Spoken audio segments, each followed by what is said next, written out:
ಜನನೀಂ ಶಾರದಾಂ ದೇವೀಂ ರಾಮಕೃಷ್ಣಂ ಜಗದ್ಗುರುಂ ಪಾದಪದ್ಮೇ ತಯೋ ಶ್ರತ್ವಾ ಪ್ರಣಮಾಮಿ ಮುಹುರ್ಮುಹುಃ. ರತ್ನಾಕರಾಧೌತಪದಾಂ ಹಿಮಾಲಯ ಕಿರೀಟಿನೀಂ ಬ್ರಹ್ಮರಾಜರ್ಷಿರತ್ನಾಢ್ಯಾಂ ವಂದೇ ಭಾರತ ಮಾತರಂ.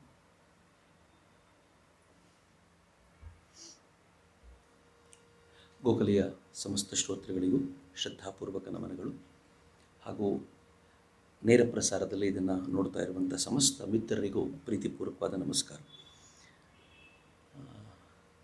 Series ಆಗಿರೋದ್ರಿಂದ ಹಳೇದೇನಾಯಿತು ಅಂತ ಒಂದು ಸಣ್ಣಕ್ಕೆ ಮೇಲಕ್ಕೆ ಹಾಕ್ಬಿಡ್ತೀನಿ. ಅನವಶ್ಯಕ ಅನಿಸಿದರೂ ಬಹುಶಃ ಮುಂದಕ್ಕೆ ಹೋಗಲಿಕ್ಕೆ ನನಗೂ ಕೂಡ ಅನುಕೂಲ. ನೆನ್ನೆ ಏನು ಹೇಳಿದ್ದೆ ನನಗೂ ಒಂದು ಸಲ ಗೊತ್ತಾಗ್ಬಿಡೋದು ಒಳ್ಳೆಯದು ಅಂತ.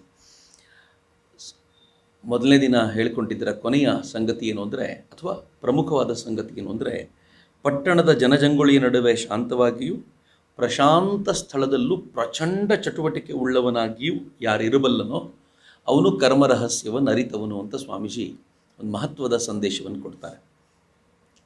ನೆನ್ನೆ ನಾವು ತಿಳ್ಕೊಂಡಿದ್ದೇನು ಅಂತಂದರೆ, ಈ ನಮ್ಮ ಕರ್ಮ ನಮ್ಮ ಮೇಲಂತೂ ಪ್ರಭಾವ ಬೀರಿಯೇ ಬೀರುತ್ತೆ, ಬೇರೆಯವರ ಮೇಲೂ ಪ್ರಭಾವ ಬೀರುತ್ತೆ ಅನ್ನೋದು ಬಹಳ ಪ್ರಮುಖವಾಗಿರುವಂಥ ಸಂಗತಿ. ಹೀಗಾಗಿ ನೆಟ್ವರ್ಕ್ ಮಾರ್ಕೆಟಿಂಗನ್ನು ನಾನು ಹೇಳ್ತಿದ್ದೆ. ಇವತ್ತು ನನಗೆ ಪೇಪರಲ್ಲಿ ನ್ಯೂಸ್ ನೋಡ್ತಿದ್ದೆ, ನೆಟ್ವರ್ಕ್ ಮಾರ್ಕೆಟಿಂಗನ್ನು ಇನ್ನು ಮುಂದೆ ಭಾರತದಲ್ಲಿ ವಿಶೇಷವಾಗಿರುವಂಥ ನಿಗರಾಣಿಗೆ ಒಳಪಡಿಸಲಾಗಿದೆ ಅಂತ. ನೆಟ್ವರ್ಕ್ ಮಾರ್ಕೆಟಿಂಗ್ ಅಂದರೆ ನಾನು ನೇರವಾಗಿ ಒಬ್ಬರನ್ನ ಏಜೆಂಟ್ ಮಾಡೋದು, ಅವರಿಂದ ದುಡ್ಡು ಬರುತ್ತೆ, ಅವ್ರು ಮತ್ತಿಬ್ಬರನ್ನ ಏಜೆಂಟ್ ಮಾಡ್ತಾರೆ, ಅವ್ರ ದುಡ್ಡು ನಂಗೆ ಬರುತ್ತೆ, ಅವರಿಬ್ಬರನ್ನ ಏಜೆಂಟ್ ಮಾಡ್ತಾರೆ, ಹೀಗೆ ಇದು ನೆಟ್ವರ್ಕ್ ಮಾರ್ಕೆಟಿಂಗ್ ಕರೀತಾರೆ. ಈ ಪಾಪ ಪುಣ್ಯಗಳು ಹಬ್ಬೋದು ಒಂಥರ ನೆಟ್ವರ್ಕ್ ಮಾರ್ಕೆಟಿಂಗ್ ಇದ್ದಂತೆ. ನಾನು ಮಾಡಿದ ಪಾಪ ನೇರವಾಗಿ ಫಲ ಕೊಡುತ್ತೆ, ಅದರ ಪ್ರಭಾವ ವಾತಾವರಣದಲ್ಲಿ ಏನಿರುತ್ತೋ ಅದನ್ನು ಸ್ವೀಕಾರ ಮಾಡ್ಕೊಂಡು ಮಾಡಿದವನ ಫಲವೂ ನನಗೆ ಬರುತ್ತೆ, ಅವನು ಹುಟ್ಟಾಕಿದ್ದು ಇನ್ನೊಂದು 4 ಜನಕ್ಕೆ ಹೋಗುತ್ತೆ, ಅದರ ಪ್ರಭಾವವೂ ಬರುತ್ತೆ. ಹೀಗಾಗಿ ಮಾಡಿದ ಒಂದು ಪಾಪ ಕರ್ಮ ಡಿವಿಡೆಂಡ್ ಕೊಡ್ತಾನೇ ಇರುತ್ತೆ ಲೈಫ್ ಲಾಂಗ್. ಹಾಗೆ ಒಂದು ತಪ್ಪನ್ನು ಅಥವಾ ಒಂದು ಪಾಪಕರ್ಮ ಮಾಡೋಕ್ಕಿಂತ ಮುಂಚೆ 100 ಸಲ ಯೋಚನೆ ಮಾಡೋದು ಈ ಕಾರಣಕ್ಕೆ ಒಳ್ಳೆಯದ್ದು ಅಂತ ದೃಷ್ಟಿಯಿಂದ ಸ್ವಾಮೀಜಿ ಇದನ್ನು ಹೇಳ್ತಾರೆ, ಬೇರೆ ರೀತಿಯಲ್ಲಿ ಹೇಳ್ತಾರೆ. ಪಾಪಕರ್ಮದಲ್ಲಿ ಒಳಿತಿದೆ, ಇದು ಚೆನ್ನಾಗಿರುವಂಥ ಪಾಯಿಂಟ್ ಸ್ವಾಮೀಜಿ ವಿಶೇಷವಾಗಿ ಮೆನ್ಷನ್ ಮಾಡ್ತಾರೆ. ಪಾಪಕರ್ಮದಲ್ಲೂ ಒಳಿತಿದೆ, ಸತ್ಕರ್ಮದಲ್ಲೂ ಕೆಟ್ಟದ್ದಿರುವಂಥ ಸಾಧ್ಯತೆಗಳಿವೆ ಅಥವಾ ಇದೆ ಅಂತ ಸ್ವಾಮೀಜಿ ಅದನ್ನು ಪ್ರೂವ್ ಮಾಡ್ತಾರೆ. ಹೀಗಾಗಿ ಸತ್ಕರ್ಮ ಅಂತ ನಾವು ಅಂದ್ಕೊಂಡಾಗಲೂ ಕೂಡ ಅದರಲ್ಲಿ ಪಾಪಕರ್ಮ ಕೆಲವೊಂದಾದರೂ ಸ್ವಲ್ಪ ಮಟ್ಟಿಗಾದರೂ ಇನ್ವಾಲ್ವ್ ಆಗಿಬಿಡತ್ತೆ ಅಂತ ಹೇಳ್ತಾರೆ. ನಿಸ್ವಾರ್ಥ ಇಲ್ಲಿ ಸಹಾಯಕ್ಕೆ ಬರುತ್ತೆ. ಸತ್ಕರ್ಮ ಮಾಡ್ತಾ ಇದ್ದರೂ ದುಷ್ಕರ್ಮ ಅದರಿಂದ ತಾಕಬಾರದು ಅಂತಂದರೆ ನಿಸ್ವಾರ್ಥ ಸಹಾಯಕ್ಕೆ ಬರುತ್ತೆ. ಆದರೆ ದುರದೃಷ್ಟ ಬಹುತೇಕ ಜನ ಜಗತ್ತು ನಿರ್ಮಾಣಗೊಂಡಿರೋದು ನನಗೋಸ್ಕರವೇ ಅಂತ ಭಾವಿಸ್ಕೊಂಡೇ ಕೂತಿದ್ದೀವಿ ಅಂತ. ಇದಕ್ಕಾಗಿಯೇ ಎಲ್ಲ ಜಗಳಗಳು, ಎಲ್ಲ ಕಿರಿಕಿರಿ. ಸ್ವಾಮೀಜಿ ಹೇಳ್ತಾರೆ, ಇದೇ ಮನುಷ್ಯನ ದೊಡ್ಡ ದೌರ್ಬಲ್ಯ. ತಾನು ಬಲಶಾಲಿ, ಇತರರೆಲ್ಲರನ್ನೂ ಆಳುವ ಸಾಮರ್ಥ್ಯ ನನಗಿದೆ ಅಂತ ಯಾವತ್ತು ಭಾವಿಸ್ತಾನೋ ಅವನು ಅತ್ಯಂತ ದುರ್ಬಲ ಅನ್ನೋದು ಸ್ವಾಮಿ ವಿವೇಕಾನಂದರು ಹೇಳುವಂಥ ಮಾತು. ಈ ಪ್ರಪಂಚ ನಾವೆಲ್ಲರೂ ಮತ್ತೆ ಮತ್ತೆ ಸ್ಮರಿಸಿಕೊಳ್ಳಬೇಕಾದ, ಬಹುಶಃ ಈ ಟ್ಯಾಟೂ ಹಾಕ್ಕೊಳ್ತಾರಲ್ಲ, ಆ ಥರ ಟ್ಯಾಟೂ ಯಾರಾದರೂ ಹಾಕ್ಕೊಳ್ಳೋದಿದ್ರೆ ಹಾಕ್ಕೊಳ್ಬೇಕಾಗಿರೋ ಸಂಗತಿ, ಪ್ರಪಂಚ ನಮ್ಮನ್ನು ಕೇರ್ ಮಾಡಲ್ಲ ಅಂತ. ನೀನು ಕೋತ್ವಾಲ್ ನಾಯಕ ಆಗಿದ್ರೂ, ನೀನು CM ಆಗಿದ್ರೂ, ನೀನು PM ಆಗಿದ್ರೂ, ಡೊನಾಲ್ಡ್ ಟ್ರಂಪ್ ಅಷ್ಟು ಹೆಸರು ಮಾಡಿ ಇಡೀ ಜಗತ್ತು ತನ್ನ ತಾಳಕ್ಕೆ ಕುಣಿಯುತ್ತೆ ಅಂತ ಭಾವಿಸ್ತಿದ್ದ, ಹೋದ, ಯಾರು ನೆನಪಿಸ್ಕೋತಾರೆ ಇವತ್ತು? ಯಾರೂ ಇಲ್ಲ. ಕಾಲಕ್ಕೆ ಅವನು ಬೇಕೇ ಆಗಿಲ್ಲ. ಕಾಲೋಸ್ಮಿ ಲೋಕಕ್ಷಯಕೃತ್ ಪ್ರವೃದ್ಧೋ ಲೋಕಾನ್ ಸಮಾಹರ್ತು ಮಿಹ ಪ್ರವೃತ್ತಃ. ಶ್ರೀಕೃಷ್ಣ ಹೇಳ್ತಾನೆ, ಕಾಲ ನಾನು ಯಾವತ್ತಿಗೂ ನಿಲ್ಲೋದಿಲ್ಲ, ತನ್ನ ಪಾಡಿಗೆ ತಾನು ಹೋಗ್ತಾ ಇರುತ್ತೆ, ಜಗತ್ತನ್ನು ಆಪೋಷಣ ತೆಗೆದುಕೊಳ್ತಾನೆ ಇರುತ್ತೆ ಅನ್ನೋಂಥ ಕಲ್ಪನೆ. ವಿಷಯಾಂತರ ಅನಿಸಿದ್ರು ಹೇಳಲೇಬೇಕು ಅನ್ನೋ ಕಾರಣಕ್ಕೆ ಹೇಳ್ತೀನಿ. ವಿಶ್ವರೂಪ ದರ್ಶನವನ್ನು ಯಾವಾಗಲಾದರೂ ಒಮ್ಮೆ ಕಣ್ಣಾಡಿಸ್ಬೇಕು.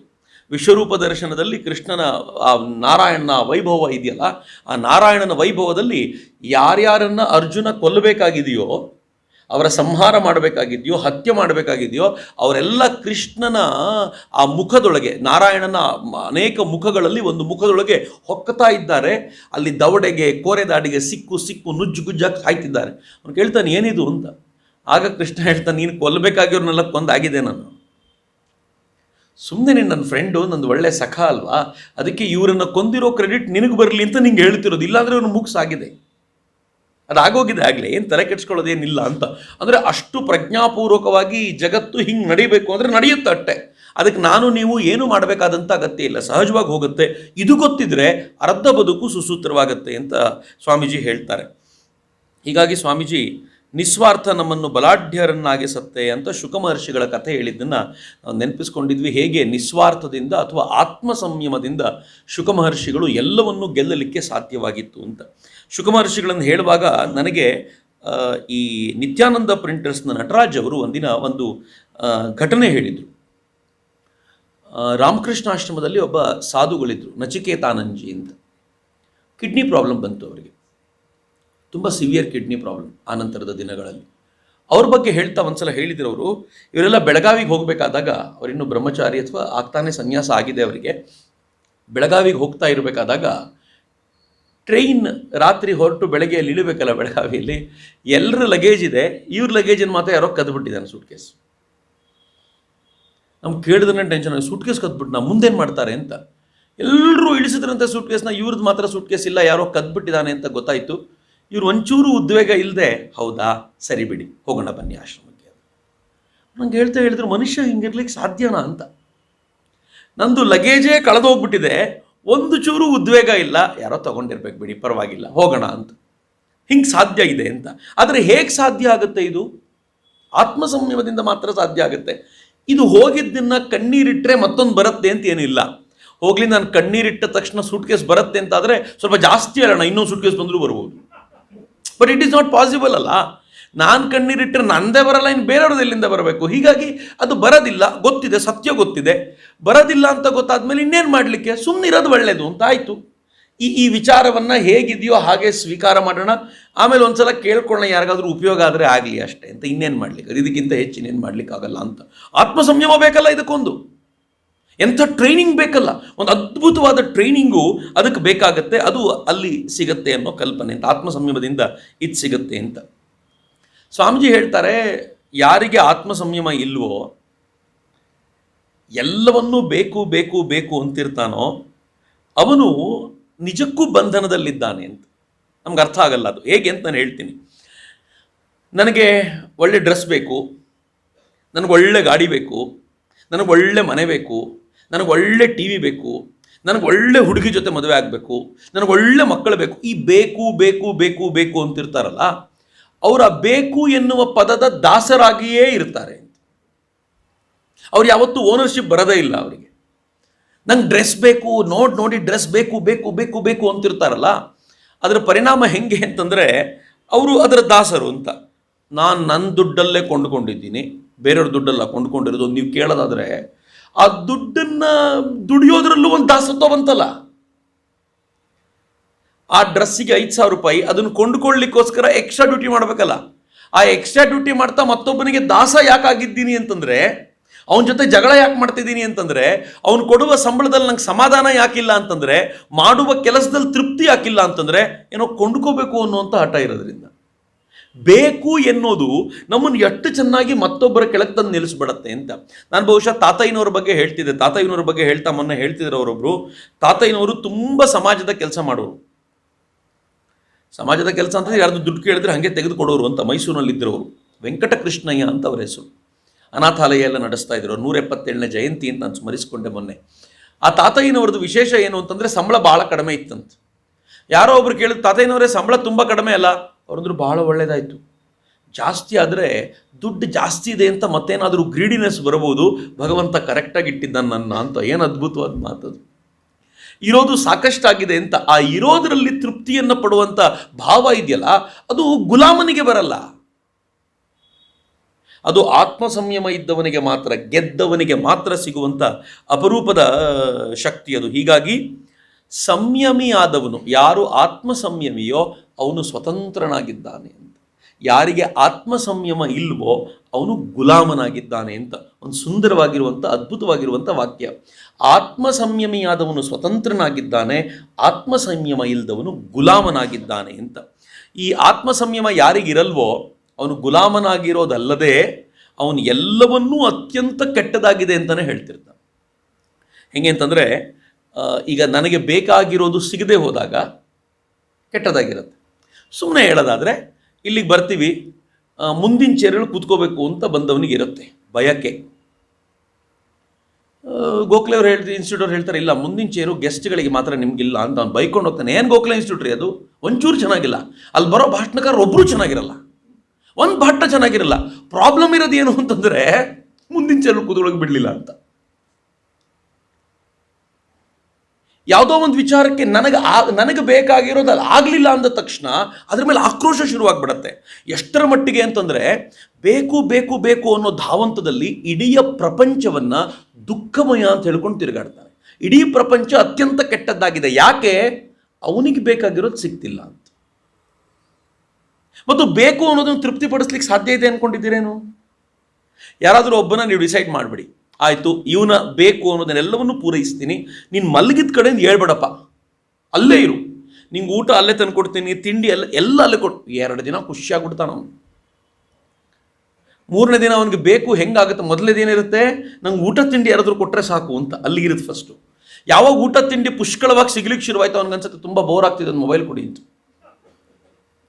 ಯಾವಾಗ ಅವನಿಗೆ ಮೊಬೈಲ್ ಸಿಕ್ತೋ, ನೀವು ಮೊಬೈಲ್ ಕೊಟ್ಟರು ಅಂತ ಇಟ್ಕೊಳ್ಳಿ ಕೇಳಿದ್ದನ್ನು, ಅವನಂತ ನಂಗೆ ಒಂದು TV ಬೇಕು, ಮೊಬೈಲ್ ಬೋರ್ ಆಗಿದೆ ನನಗೆ ಅಂತ. ಅಂದರೆ ಹೋಗ್ತಾ ಹೋಗ್ತಾ ಬೇಕುಗಳ ಪಟ್ಟಿ ಎಷ್ಟಾಗುತ್ತೆ ಅಂತಂದರೆ ಅವನು ಮುಗಿಯಲ್ಲ. ದಾಸತ್ವ ಇರೋದು ಅಲ್ಲಿ. ನಾವು ಮತ್ತೆ ಮತ್ತೆ ಮತ್ತೆ ಮತ್ತೆ ಬೇಡೋದರಲ್ಲಿದೆಯಲ್ಲ, ಅಲ್ಲಿ ದಾಸತ್ವ ಇದೆ. ಹೀಗಾಗಿ ಯಾರಿಗೆ ಅಪೇಕ್ಷೆ ಇದೆಯೋ ಅವನಿಗೆ ಈ ಜಗತ್ತು ದುಃಖಮಯ ಅನಿಸುತ್ತೆ, ಯಾರಿಗೆ ಅಪೇಕ್ಷೆ ಇಲ್ವೋ ಅವನಿಗೆ ಜಗತ್ತು ಆನಂದಮಯ ಜಗತ್ತು ಅಂತ ಅನಿಸುತ್ತೆ. ಭಾಳ ಚೆನ್ನಾಗಿರುವಂಥ ಮಾತಿದು. ಅದಕ್ಕೆ ಇದನ್ನು ಬೇರೆಲ್ಲ ಇದಕ್ಕೆ ಹೇಳ್ಬೋದಾದರೆ ನಮ್ಮ ಇವ್ರು ಹೇಳ್ತಾರೆ, DVG ಅವರು ಒಂದು ಮಾತು ಹೇಳ್ತಾರೆ. ಏನು ಹೇಳ್ತಾರೆ ಅಂತಂದರೆ, ದಾಸರೋ ನಾವೆಲ್ಲ ಶುನಕನಂದದಿ ಜಗದ ವಾಸನೆಗಳೆಳೆತಕ್ಕೆ ಸಿಕ್ಕು ದಿಕ್ಕು ದಿಕ್ಕಿನಲ್ಲಿ ಪಾಶಗಳು ಹೊರಗೆ ಕೊಂಡಿಗಳು ನಮ್ಮೊಳಗಿಹವಯ್ಯ ವಾಸನಾಕ್ಷಯ ಮೋಕ್ಷ ಮಂಕುತಿಮ್ಮ. ಎಷ್ಟು ಚೆನ್ನಾಗಿ ಹೇಳ್ತಾರೆ ಅಂತಂದರೆ, ಇವರಿಡೀ ಮಾತುಗಳನ್ನು ಇಲ್ಲಿ ಚೆನ್ನಾಗಿ ಜೋಡಿಸ್ಬಿಡ್ತಾರೆ ಅವರು. ದಾಸರೋ ನಾವೆಲ್ಲ ಶುನಕನಂದದಿ, ಶುನಕ ಅಂದರೆ ನಾಯಿ. ನಾವೆಲ್ಲ ಈ ಜಗತ್ತಿನ ದಾಸರು. ಹೇಗೆ? ಥೇಟ್ ನಾಯಿ ಥರ. ನಾಯಿ ಬಾಲ ಅಲ್ಲಾಡ್ಸ್ಕೊಂಡು ಬಿದ್ದಿರುತ್ತಲ್ಲ, ಹಾಗೆ ನಾವು ಜಗತ್ತಿನ ಮುಂದೆ ಬಾಲ ಅಲ್ಲಾಡ್ಸ್ಕೊಂಡು ಬಿದ್ದಿರ್ತೀವಿ. ಯಾಕೆ? ವಾಸನೆಗಳ ಎಳೆತಕ್ಕೆ ಸಿಕ್ಕು ದಿಕ್ಕು ದಿಕ್ಕಿನಲ್ಲಿ ಹೋಗ್ತಾ ಇದ್ದೀವಿ ಅಂತ. ಈ ವಾಸನೆ ಎಳಿತಾ ಇದೆ, ನನಗೆ ಅದು ಬೇಕು, ಇದು ಬೇಕು, ಇದು ಬೇಕು, ಇದು ಬೇಕು, ಎಳ್ಕೊಂಡು ಹೋಗ್ತಾ ಇದೆ. ಪಾಶಗಳು ಹೊರಗೆ ಕಾಣ್ತಾ ಇವೆ, ಕೊಂಡಿಗಳೆಲ್ಲ ಒಳಗೆ ಕೂತಿವೆ ಅಂತ. ಮನಸ್ಸು ಈ ಕೊಂಡಿನ ಹಿಡ್ಕೊಂಡಿದೆ, ಇಂದ್ರಿಯ ಅಟ್ಟಿಸ್ಕೊಂಡು ಹೋಗ್ತಿದೆ. ಹಾಗಿದ್ರೆ ಮೋಕ್ಷ ಅಂದರೆ ಏನು? ವಾಸನಾಕ್ಷಯ ಮೋಕ್ಷ ಮಂಕುತಿಮ್ಮ. ವಾಸನೆಗಳು ಕ್ಷಯವಾದರೆ ಅದೇ ಮೋಕ್ಷ ಅಂತಂದರು. ಏನು ಚೆನ್ನಾಗಿ ಕಟ್ಟಿಕೊಟ್ರು ನೋಡಿ. ನಂಗೆ ಮಂಕುತಿಮ್ಮನ ಕಗ್ಗ ಪ್ರತಿ ಬಾರಿ ಈ ಕರ್ಮಯೋಗವನ್ನು ಓದಬೇಕಾದಾಗ ಅನೇಕ ಶ್ಲೋಕಗಳು ನೆನಪಾಗ್ತವೆ ಮಂಕುತಿಮ್ಮನ ಕಗ್ಗದ್ದು. ಯಾಕೆ ಅಂತಂದರೆ ಅವರು ಆ ಸಾರವನ್ನು ಬಸಿದು 4 ಸಾಲುಗಳಲ್ಲಿ ಕೊಟ್ಬಿಟ್ಟಿದ್ದಾರೆ. ಅದೊಂದನ್ನು ಓದ್ಕೊಂಡ್ರೂ ಅರ್ಥ ಆಗುತ್ತೆ, ಹೌದಲ್ಲ ನಾವು ನಾಯಿ ಥರ ಬದುಕ್ತಾ ಇದ್ದೀವಲ್ಲ ಅಂತ. ಅದನ್ನು ವಿವೇಕಾನಂದರು ಸ್ವಲ್ಪ ಒಳ್ಳೆ ಪದಗಳಲ್ಲಿ ಹೇಳಿದರು, ನಾವು ದಾಸರು ಅಂತ. ಅವರು ಸ್ಪಷ್ಟವಾಗಿ ನಾಯಿಯ ಬದುಕು ನಮ್ಮದು ಅಂತಂದರು. ಸಿಕ್ಕ ಕಡೆ ಓಡ್ತಿರುತ್ತೆ ಅಂತ. ಹೀಗಾಗಿ ವಿವೇಕಾನಂದರು ಹೇಳ್ತಾರೆ, ಈ ತೋರಿಕೆಯ ನಾನು ಏನಿದೆ ಇದು ತೊಲಗಿದರೆ ಜಗತ್ತು ಕಲ್ಯಾಣಮಯವಾಗಿರುತ್ತೆ, ಅಥವಾ ಅಕಲ್ಯಾಣಮಯವಾಗಿರುವಂಥ ಈ ಜಗತ್ತು ಕಲ್ಯಾಣಮಯವಾಗಿ ಕಾಣುತ್ತೆ, ಸ್ವರ್ಗ ಸದೃಶವಾಗಿರುತ್ತೆ, ಕಂಡವರೆಲ್ಲ ದೇವರು ಅಂತ ಅನ್ನಿಸ್ಲಿಕ್ಕೆ ಶುರುವಾಗುತ್ತೆ. ಯಾವಾಗ ಈ ತೋರಿಕೆಯ ನಾನು ಹೋಗಬೇಕು ಅಂತ, ಈ ನಾನು ಎನ್ನುವಂಥ ಈ ಒಳಗೇನಿದೆ ಅದು ಕಳೆದು ಹೋಯಿತು ಅಂತಂದರೆ ಎಲ್ಲವೂ ಸುಂದರವಾಗಿ ಕಾಣುತ್ತೆ. ಯಾಕೆ ಅಂತಂದರೆ ನನ್ನ ಮತ್ತು ನಿಮ್ಮ ನಡುವೆ ಏನಾದರೂ ಅಡ್ಡ ಇರುವಂಥ ಪರದೆ ಇದೆ ಅಂತಂದರೆ ಅದು ನಾನು ಎನ್ನುವ ಪರದೆ ಮಾತ್ರ. ನಾನು ಚಕ್ರವರ್ತಿ ಸೂಲಿಬೆಲೆ, ನಾನು ಭಾರೀ ದೊಡ್ಡ ಭಾಷಣಕಾರ, ನಾನು ಸಿಕ್ಕಾಪಟ್ಟೆ ಮಾತಾಡ್ತೀನಿ, ಹೀಗೆಲ್ಲ ಅಂದ್ಕೊಂಡು ನಾನು ಇದ್ದರೆ ನಿಮ್ಮ ಹತ್ರ ಬರಲಿಕ್ಕೆ ಆಗೋದೇ ಇಲ್ಲ. ನನಗೂ ನಿಮ್ಗೊಂದು ಡಿಸ್ಟೆನ್ಸ್ ಯಾವಾಗಲೂ ಮೇಂಟೈನ್ ಆಗ್ಬಿಡುತ್ತೆ. ಯಾವಾಗ ನಾನು ಅನ್ನೋದು ತೊಲಗಿ ಹೋಗುತ್ತೋ ಆಗ ನನಗೂ ನಿಮಗೂ ಭಾಳ ಡಿಫ್ರೆನ್ಸ್ ಕಾಣಿಸಲ್ಲ. ಯಾಕೆ ಅಂತಂದರೆ ನಂಗೆ ಆವಾಗ ಗೊತ್ತಾಗುತ್ತೆ, ಭಗವಂತ ನನಗೆ ಈ ಟ್ಯಾಲೆಂಟ್ ಕೊಟ್ಟಿರೋದ್ರಿಂದ ನಾನು ಹಿಂಗೆ ಮಾತಾಡ್ತಿದ್ದೀನಿ. ಇನ್ನೊಬ್ಬರು ತುಂಬ ಸುಂದರವಾಗಿ ಪೂಜೆ ಮಾಡ್ಬೋದು, ಅದು ನನಗೆ ಬರಲ್ಲ. ಇನ್ನೊಬ್ರು ಅದ್ಭುತವಾಗಿ ವ್ಯಾಯಾಮ ಮಾಡ್ಬೋದು, ಅದು ನನಗೆ ಬರಲ್ಲ. ಮತ್ತೊಬ್ಬ ಅದ್ಭುತವಾಗಿ ಕ್ರಿಕೆಟ್ ಆಡ್ಬೋದು, ಅದು ನನಗೆ ಗೊತ್ತಿಲ್ಲ. ಭಗವಂತ ಏನೋ ಕೊಟ್ಟಿದ್ದಾನೆ ಭಿಕ್ಷೆ ಎನ್ನುವ ಕಾರಣಕ್ಕೋಸ್ಕರ ಇಲ್ಲಿ ನಿಂತಿದ್ದೀನಿ ಬಿಟ್ಟರೆ, ಉಳಿದೇ ಹೋದರೆ ನನಗೇನೂ ಇಲ್ವಲ್ಲ ಅನ್ನೋದು ಅರ್ಥ ಆಗಿಬಿಟ್ರೆ ಆ ಝೀರೋನೆಸ್ ಬರಲಿಕ್ಕೆ ಸಾಧ್ಯ ಆಯಿತು ಅಂತಂದರೆ, ನಾನು ಕಳೆದೋಯ್ತು ಅಂತಂದರೆ ಎಲ್ಲವೂ ಸುಂದರವಾಗಿ ಕಾಣುತ್ತೆ ಅಂತ ಸ್ವಾಮಿ ವಿವೇಕಾನಂದರು ಹೇಳ್ತಾರೆ. ಹೀಗಾಗಿ ಈ ಪರಿಪೂರ್ಣತೆಯನ್ನು ಅರಿವಿಗೆ ತಂದುಕೊಳ್ಳುವಂಥ ಒಂದು ದೊಡ್ಡ ಪ್ರಯತ್ನ ನಮ್ಮದಾಗಬೇಕು. ಒಟ್ಟಾರೆ ಸ್ವಾಮೀಜಿ ಹೇಳುವಂಥ ಇಷ್ಟು ಸಂಕಲನ, ನಿನ್ನೆ ಮೊನ್ನೆ ಹೇಳಿದ್ದೆಲ್ಲವನ್ನು ಸಂಕಲಿಸೋದಾದರೆ ಸ್ವಾಮೀಜಿಯ ಒಟ್ಟಾರೆ ಕಲ್ಪನೆ ಎಷ್ಟು ಸುಂದರವಾಗಿದೆ ನೋಡಿ. ಬಾಹ್ಯ ಶಿಕ್ಷಕ ಅಂದರೆ ಹೊರಗಿನ ಸಂಗತಿಗಳು, ಪ್ರಕೃತಿ ನಮ್ಮನ್ನು ಪ್ರಚೋದಿಸುತ್ತೆ. ನ್ಯೂಟನ್ಗೆ ತಲೆ ಮೇಲೆ ಸೇಬು ಬಿದ್ದಂತೆ ನಮ್ಮನ್ನು ಪ್ರಚೋದಿಸುತ್ತೆ. ಅದು ಯಾವಾಗ ಪ್ರಚೋದಿಸುತ್ತೋ ಸೂಕ್ತ ಪ್ರತಿಸ್ಪಂದನೆ ಕೊಡುವಂಥ ಸ್ಥಿತಿಯಲ್ಲಿ ನಮ್ಮ ಮನಸ್ಸಿದ್ರೆ ಅಂತರ್ಶಿಕ್ಷಕ ಜಾಗೃತನಾಗ್ಬಿಡ್ತಾನೆ. ಇಷ್ಟು ಮಾತು ಕೇಳಿದ ನಂತರವೂ ಕೂಡ ಈ ಮಾತು ನಾನು ಹೇಳ್ತಾನೆ ಹೋಗ್ತಿರ್ತೀನಿ, ಪುಂಖಾನುಪುಂಖವಾಗಿ ಗಂಟೆಗಟ್ಟಲೆ ಬರ್ತಾನೆ ಹೋಗ್ತಿರುತ್ತೆ. ಯಾವುದೋ ಒಂದು ಸಂಗತಿ ಮಾತ್ರ ಬಾಹ್ಯ ಪ್ರಚೋದನೆಯ ರೂಪದಲ್ಲಿ ಮನಸ್ಸನ್ನು ಅಲುಗಾಡಿಸುತ್ತೆ. ಸ್ವೀಕರಿಸುವ ಸ್ಪಂದನೆಯ ಸ್ಥಿತಿಯಲ್ಲಿದ್ದರೆ ಮನಸ್ಸು ಅದನ್ನು ಸ್ವೀಕಾರ ಮಾಡುತ್ತೆ. ಅದನ್ನು ಸ್ವೀಕಾರ ಮಾಡಿ ಅದಕ್ಕೆ ಸರಿಯಾಗಿ ಮನಸ್ಸು ಪ್ರತಿಸ್ಪಂದನೆ ಕೊಡಲಿಕ್ಕೆ ಶುರು ಮಾಡುತ್ತೆ. ಪ್ರತಿಸ್ಪಂದನೆ ಕೊಡ್ತಾ ಕೊಡ್ತಾ ವಿಷಯ ಗ್ರಹಣ ಮಾಡ್ಕೊಳ್ಳುತ್ತೆ. ವಿಷಯ ಗ್ರಹಣ ಮಾಡ್ತಿದ್ದಂತೆ ಅದಕ್ಕೆ ಸ್ವಾನುಭವ ಆಗುತ್ತೆ. ತನ್ನನ್ನು ತಾನು ಕಂಪೇರ್ ಮಾಡ್ಕೊಳುತ್ತಲ್ಲ, ಅದಾಗ ಹಿಂಗಾಗಿತ್ತು, ಇಲ್ಲಾದಾಗ ಹಿಂಗಾಗಿತ್ತು, ಹೌದಲ್ಲ, ಕರೆಕ್ಟ್ ಅಲ್ವಾ, ಇದು ಸತ್ಯ ಅಲ್ವಾ, ಈ ವಿಚಾರ ಹಿಂಗಲ್ವಾ ಅಂತ ತನಗೆ ತಾನು ಅರ್ಥೈಸ್ಕೊಳ್ಳಿಕ್ಕೆ ಶುರು ಮಾಡುತ್ತೆ. ಯಾವಾಗ ಅರ್ಥೈಸ್ಕೊಳ್ಳಿಕ್ಕೆ ಶುರು ಮಾಡಿ ಅದನ್ನು ಸರಿಯಾಗಿ ಗ್ರಹಿಸುತ್ತೋ ಆಗೊಂದು ಅದ್ಭುತವಾದ ಇಚ್ಛಾಶಕ್ತಿ ನಿರ್ಮಾಣಗೊಳ್ಳುತ್ತೆ. ಈ ಇಚ್ಛಾಶಕ್ತಿ ನರನಾಡಿಗಳಲ್ಲಿ ಪ್ರವಹಿಸಿ ಕರ್ಮವಾಗಿ ಕೆಲಸ ಮಾಡಲಿಕ್ಕೆ ಶುರು ಮಾಡುತ್ತೆ. ಯಾವಾಗಿದು ಕರ್ಮವಾಗಿ ಕೆಲಸ ಮಾಡಲಿಕ್ಕೆ ಶುರು ಮಾಡುತ್ತೋ, ಗ್ರಹಿಸಿದ ವಿಚಾರಗಳು ಅದಕ್ಕೆ ಸೂಕ್ತವಾಗಿ ಪ್ರತಿಸ್ಪಂದಿಸಿದರೆ ಕಾಲಕ್ರಮೇಣ ನಿಷ್ಕಾಮ ಕರ್ಮವಾಗುತ್ತೆ. ನಿಷ್ಕಾಮ ಕರ್ಮದೊಂದಿಗೆ ಆತ್ಮ ನಿರಾಕರಣೆ ಅಥವಾ ನಮ್ಮನ್ನು ನಾವು ಪೂರ್ತಿ ಕಳ್ಕೊಳ್ಳುವಂಥ ಪರಮ ಪದವನ್ನು ಪ್ರಾಪ್ತಿ ಮಾಡಿಕೊಳ್ಳುವಂಥ ಶ್ರೇಷ್ಠ ಮಾರ್ಗದಲ್ಲಿ ಸಾಗಲಿಕ್ಕೆ ಶುರು ಮಾಡ್ತೀವಿ. ಇದು ಒಟ್ಟಾರೆ ಸಾರ ಇದರದ್ದು. ಸ್ವಾಮೀಜಿ ಹೇಳಿದ್ದರ ಸಾರ. ಹೀಗಾಗಿ ನಮಗೇನು ಹೇಳ್ತಾರೆ ಅಂತಂದರೆ, ನಮಗೆ ಹೇಳೋದು ಈ ಕರ್ಮ ಮಾರ್ಗದಲ್ಲಿ ನಡಿಬೇಕು ಅಂತ. ಆದರೆ ದುರದೃಷ್ಟ ಅಥವಾ ನಮಗೆ ಗೊತ್ತಿರುವಂಥ ಸಂಗತಿ ಏನು ಅಂದರೆ, ಎಲ್ಲ ಶಾಸ್ತ್ರಗಳು ಕರ್ಮ ಅಂದ ತಕ್ಷಣ ಬಹುತೇಕ ಯಜ್ಞಾದಿ ಕರ್ಮಗಳನ್ನೇ ಉಲ್ಲೇಖ ಮಾಡ್ತವೆ. ನಾವು ಇಲ್ಲಿ ಕರ್ಮ ಅಂತಂದಾಗ ನಾವು ಮಾಡುವ ಕ್ರಿಯೆಗಳನ್ನೆಲ್ಲ ತಂದಿದ್ದೀವಿ. ಯಾಕಂದರೆ ಈ ಯಜ್ಞಾದಿ ಕರ್ಮಗಳು ಹೆಚ್ಚು ಕಡಿಮೆ ಇಲ್ಲವೇ ಇಲ್ಲದೆ ಇರೋದ್ರಿಂದ ನಾವು ಕರ್ಮಕ್ಕೆ ಬೇರೆ ಸ್ವರೂಪ ಕೊಟ್ಟು ಅದನ್ನು ಮಾತನಾಡ್ತಿದ್ದೀವಿ. ಆದರೆ ಯಜ್ಞಾದಿ ಕರ್ಮಗಳ ಉಲ್ಲೇಖವೇ ಜಾಸ್ತಿ ಆಗುತ್ತೆ. ಆ ಯಜ್ಞಾದಿ ಕರ್ಮಗಳನ್ನು ಮಾಡೋದ್ರಿಂದ ಪರಮಪದ ಪ್ರಾಪ್ತಿಯಾಗತ್ತಾ ಅಂತ ಕೇಳಿದರೆ ಎಲ್ಲರೂ ಹೇಳ್ತಾರೆ, ಇಲ್ಲ, ಯಜ್ಞಾದಿ ಕರ್ಮಗಳೆಲ್ಲ, ನಾವು ಪರಮಪದವನ್ನು ಪ್ರಾಪ್ತಿ ಮಾಡಿಕೊಳ್ಳಲಿಕ್ಕೆ ಫೈನಲಿ ಜ್ಞಾನ ಬೇಕೇ ಬೇಕು ಅಂತ. ಅದಕ್ಕೆ ಸ್ವಾಮಿ ವಿವೇಕಾನಂದರು ಕರ್ಮಕ್ಕೊಂದು ಸೂಕ್ತವಾದ ಸ್ವರೂಪವನ್ನು ಕೊಟ್ಟು ಏನು ವಾಕ್ಯವನ್ನು ಕೊಟ್ಟರು ಗೊತ್ತಾ? ಆತ್ಮನೋ ಮೋಕ್ಷಾರ್ಥಂ ಜಗದ್ಹಿತಾಯಜ ಅಂದರು. ಆತ್ಮಮೋಕ್ಷ ಮತ್ತು ಜಗತ್ತಿನ ಹಿತ ಜೊತೆಯಲ್ಲೇ ಹೋಗಬೇಕು ಅಂತ. ಜಗತ್ತಿನ ಹಿತವನ್ನು ಬಿಟ್ಟು ಆತ್ಮಮೋಕ್ಷ ಇಲ್ಲ ಅಂತ ಸ್ವಾಮೀಜಿ ಹೇಳಿದರು. ಹೀಗಾಗಿ ಜಗತ್ತಿನ ಹಿತಕ್ಕೋಸ್ಕರ ಯಾರು ಕರ್ಮ ಮಾಡ್ತಾನೋ ಅವನಿಗೆ ಆತ್ಮಮೋಕ್ಷವನ್ನು ಪಡೆಯುವಂಥ ಯೋಗ್ಯತೆಯೂ ಬರುತ್ತೆ ಅಂತ ಸ್ವಾಮಿ ವಿವೇಕಾನಂದರು ನಮಗೆ ಹಾಕಿಕೊಟ್ಟಿರುವಂಥ ರಾಜಮಾರ್ಗ. ವಿವೇಕಾನಂದರು ಈ ಮಾರ್ಗವನ್ನು ಹಾಕಿಕೊಡುವಾಗ ಜಗತ್ತಿನ ಹಿತ ಮತ್ತು ಆತ್ಮಮೋಕ್ಷ ಇವೆರಡನ್ನೂ ಹೇಗೆ ಜೋಡಿಸಿದ್ರು ಅಂತಂದರೆ, ಮಿಥ್ಯಾವಾದಿಗೆ, ಯಾರು ಜಗನ್ಮಿಥ್ಯಾ ಅಂತ ಕರಿತಾನೋ ಅವನಿಗೆ ಈ ಜಗತ್ತೆಲ್ಲವೂ ಸುಳ್ಳು, ಇದೊಂದು ಭ್ರಮೆ, ಇವೆಲ್ಲ ಮಾಯೆ ಅಂತ. ಆದರೆ ಅವನು ಕೂಡ ಜ್ಞಾನ ಮಾರ್ಗಿಯಾಗಿ ಅರಿತುಕೊಳ್ಳುವ ರೀತಿ ಹೇಗೆ ಅಂತಂದರೆ, ನಾನು ಕೂಡ ಅಹಂಕಾರ ಅನ್ನೋದು ಪ್ರಜ್ಞಾಪೂರ್ವಕವಾಗಿ ಜ್ಞಾನವನ್ನು ಪಡ್ಕೊಂಡು ಅಹಂಕಾರವನ್ನು ತೊಡೆದುಕೊಂಡು ಹೋಗುವಂಥ ಪ್ರಯತ್ನವನ್ನು ಅವನು ಮಾಡ್ತಾನೆ. ಅಹಂಕಾರವನ್ನು ತೊಡೆಯೋದು ಅದು ಜ್ಞಾನ ಮಾರ್ಗಿಗಳ ಲಕ್ಷಣ. ಎರಡನೇದು, ಭಕ್ತಿ ಮಾರ್ಗಗಳು ಏನು ಮಾಡ್ತಾರೆ ಅಂತಂದರೆ ಸರೆಂಡರ್ ಆಗಿಬಿಡ್ತಾರೆ ಭಗವಂತನ ಮುಂದೆ. ಏನು ಮಾಡಿಸ್ತೀಯೋ ನೀನು ಮಾಡು, ನಂದೇನೋ ಇಲ್ಲ ಅಂತ. ಮೂರನೇವರು ಕರ್ಮ ಮಾರ್ಗಿಗಳು. ನಾವಿಷ್ಟೊತ್ತು ಚರ್ಚೆ ಮಾಡ್ತಿರೋದು ಈ ಕರ್ಮ ಮಾರ್ಗಿಗಳು ಹೆಂಗೆ ಅಂತಂದರೆ, ಅವ್ರು ಹೇಳ್ತಾರೆ ನಿಸ್ವಾರ್ಥ ಸೇವೆಯಿಂದ ಇದು ಸಾಧ್ಯ ಅಂತ. ಸ್ವಾಮೀಜಿ ಹೇಳ್ತಾರಲ್ಲ, ಮೂವರು ಒಂದು ಪಾಯಿಂಟಲ್ಲಿ ಸೇರ್ತಾರೆ ಅಂತ. ಆ ಒಂದು ಪಾಯಿಂಟು ನಿಸ್ವಾರ್ಥ ಸೇವೆಯ ಕಡೆಗೆ ಬಂದು ನಿಂತ್ಕೊಳ್ಳುತ್ತೆ. ಅದನ್ನೇ ಸ್ವಾಮೀಜಿ ಆತ್ಮನೋ ಮೋಕ್ಷಾರ್ಥಂ ಜಗದ್ಧಿತಾಯಚ ಅಂತ ಹೇಳಿದ್ದು. ಆದರೆ ಪ್ರಾಬ್ಲಮ್ ಎಲ್ಲಿದೆ ಅಂತಂದರೆ, ಸೇವೆ ಸರಿ, ಆದರೆ ಸೇವೆ ಎಷ್ಟು ಮಾಡಬೇಕು ಅನ್ನೋದೊಂದು ದೊಡ್ಡ ಪ್ರಾಬ್ಲಮ್. ಯಾರಿಗೆ ಮಾಡಬೇಕು, ಎಷ್ಟು ಮಾಡಬೇಕು ಅಂತ ಸ್ವಾಮೀಜಿ ಅದನ್ನು ಬಿಡಲಿಲ್ಲ. ಸ್ವಾಮೀಜಿ ಸೇವೆಯ ಬಗ್ಗೆ ಹೇಳಿರುವಷ್ಟು ಬಹುಶಃ ಇನ್ಯಾರೂ ಮಾತಾಡಲಿಲ್ಲ ಅಂತ ನನಗನ್ಸುತ್ತೆ. ನಮಗಿವತ್ತು ಸೇವೆ ಅಂದ ತಕ್ಷಣ ಕ್ರಿಶ್ಚಿಯನ್ ಮಿಷನರಿಗಳು ಅಂತ ಅನಿಸುತ್ತೆ. ಆದರೆ ಸ್ವಾಮಿ ವಿವೇಕಾನಂದರು ಸೇವೆ ಬಗ್ಗೆ ಹೇಳಿರೋದನ್ನು, ಸೇವೆಗೆ ಹಾಕಿಕೊಟ್ಟಿರುವ ರಾಜಮಾರ್ಗವನ್ನು ನೋಡಿದರೆ ಅಭೂತಪೂರ್ವ ಅಂತ ಅನಿಸುತ್ತೆ. ಸ್ವಾಮೀಜಿ ಹೇಳ್ತಾರಲ್ಲ, ಮೈಸೂರಿನ ಮಹಾರಾಜನಿಗೆ ಪತ್ರ ಬರೀತಾ ಹೇಳ್ತಾರೆ, ಈ ಜಗತ್ತಿನ ವೈಭವ ಏನಿದೆ ಇವೆಲ್ಲವೂ ನಶ್ವರವಾದವು. ಮೈಸೂರಿನ ಮಹಾರಾಜನಿಗೆ ಬರೆದಿರೋ ಪತ್ರ, ಮೈಸೂರಿನ ಮಹಾರಾಜನಿಗೆ ಬರೆದಿದ್ದಾರೆ ಅಂದರೆ ಮೈಸೂರಿನ ಜನತೆಗೆ ಬರೆದಿದ್ದಾರೆ, ಇಡೀ ದೇಶಕ್ಕೆ ಆಮೇಲೆ, ಮೊದಲು ಮೈಸೂರಿನ ಜನತೆಗೆ ಅಂದರೆ ನಮಗೆ. ಇಡೀ ಜಗತ್ತಿನ ವೈಭವ ಎಲ್ಲ ನಶ್ವರವಾದ್ದು, 4 ದಿನ ಇದ್ದು ಹೋಗುವಂಥದ್ದು. ಯಾರು ಇತರರಿಗಾಗಿ ಬದುಕ್ತಾರೋ ಅವರು ಮಾತ್ರ ಬದುಕಿರ್ತಾರೆ, ಉಳಿದವರು ಬದುಕಿರೋಕ್ಕಿಂತ ಹೆಚ್ಚು ಸತ್ತಿರ್ತಾರೆ ಅಂತಂದರು. They alone live who live for others, rest are more dead than alive ಅಂತ ಸ್ವಾಮಿ ವಿವೇಕಾನಂದರು ಬರೆದಿರುವಂಥದ್ದು. ಸೇವೆಗೆ ಅವರು ಕೊಟ್ಟಂಥ ಶ್ರೇಷ್ಠ ಕಲ್ಪನೆ ಅಂಥದ್ದು. ಇತರರಿಗೋಸ್ಕರ ಬದುಕೋದೇ ನಿಜವಾದ ಬದುಕು.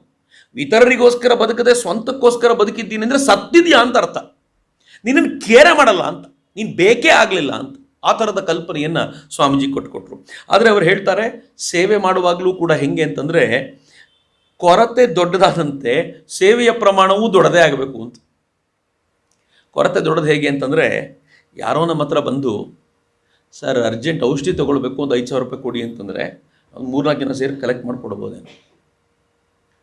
ಕಿಡ್ನಿ ಟ್ರಾನ್ಸ್ಪ್ಲಾಂಟ್ ಮಾಡಬೇಕು, ಒಂದು 5 ಲಕ್ಷ ರೂಪಾಯಿ ಕೊಟ್ಟಿದ್ದು ಎಲ್ಲಿಂದ ಕೊಡಬೇಕು.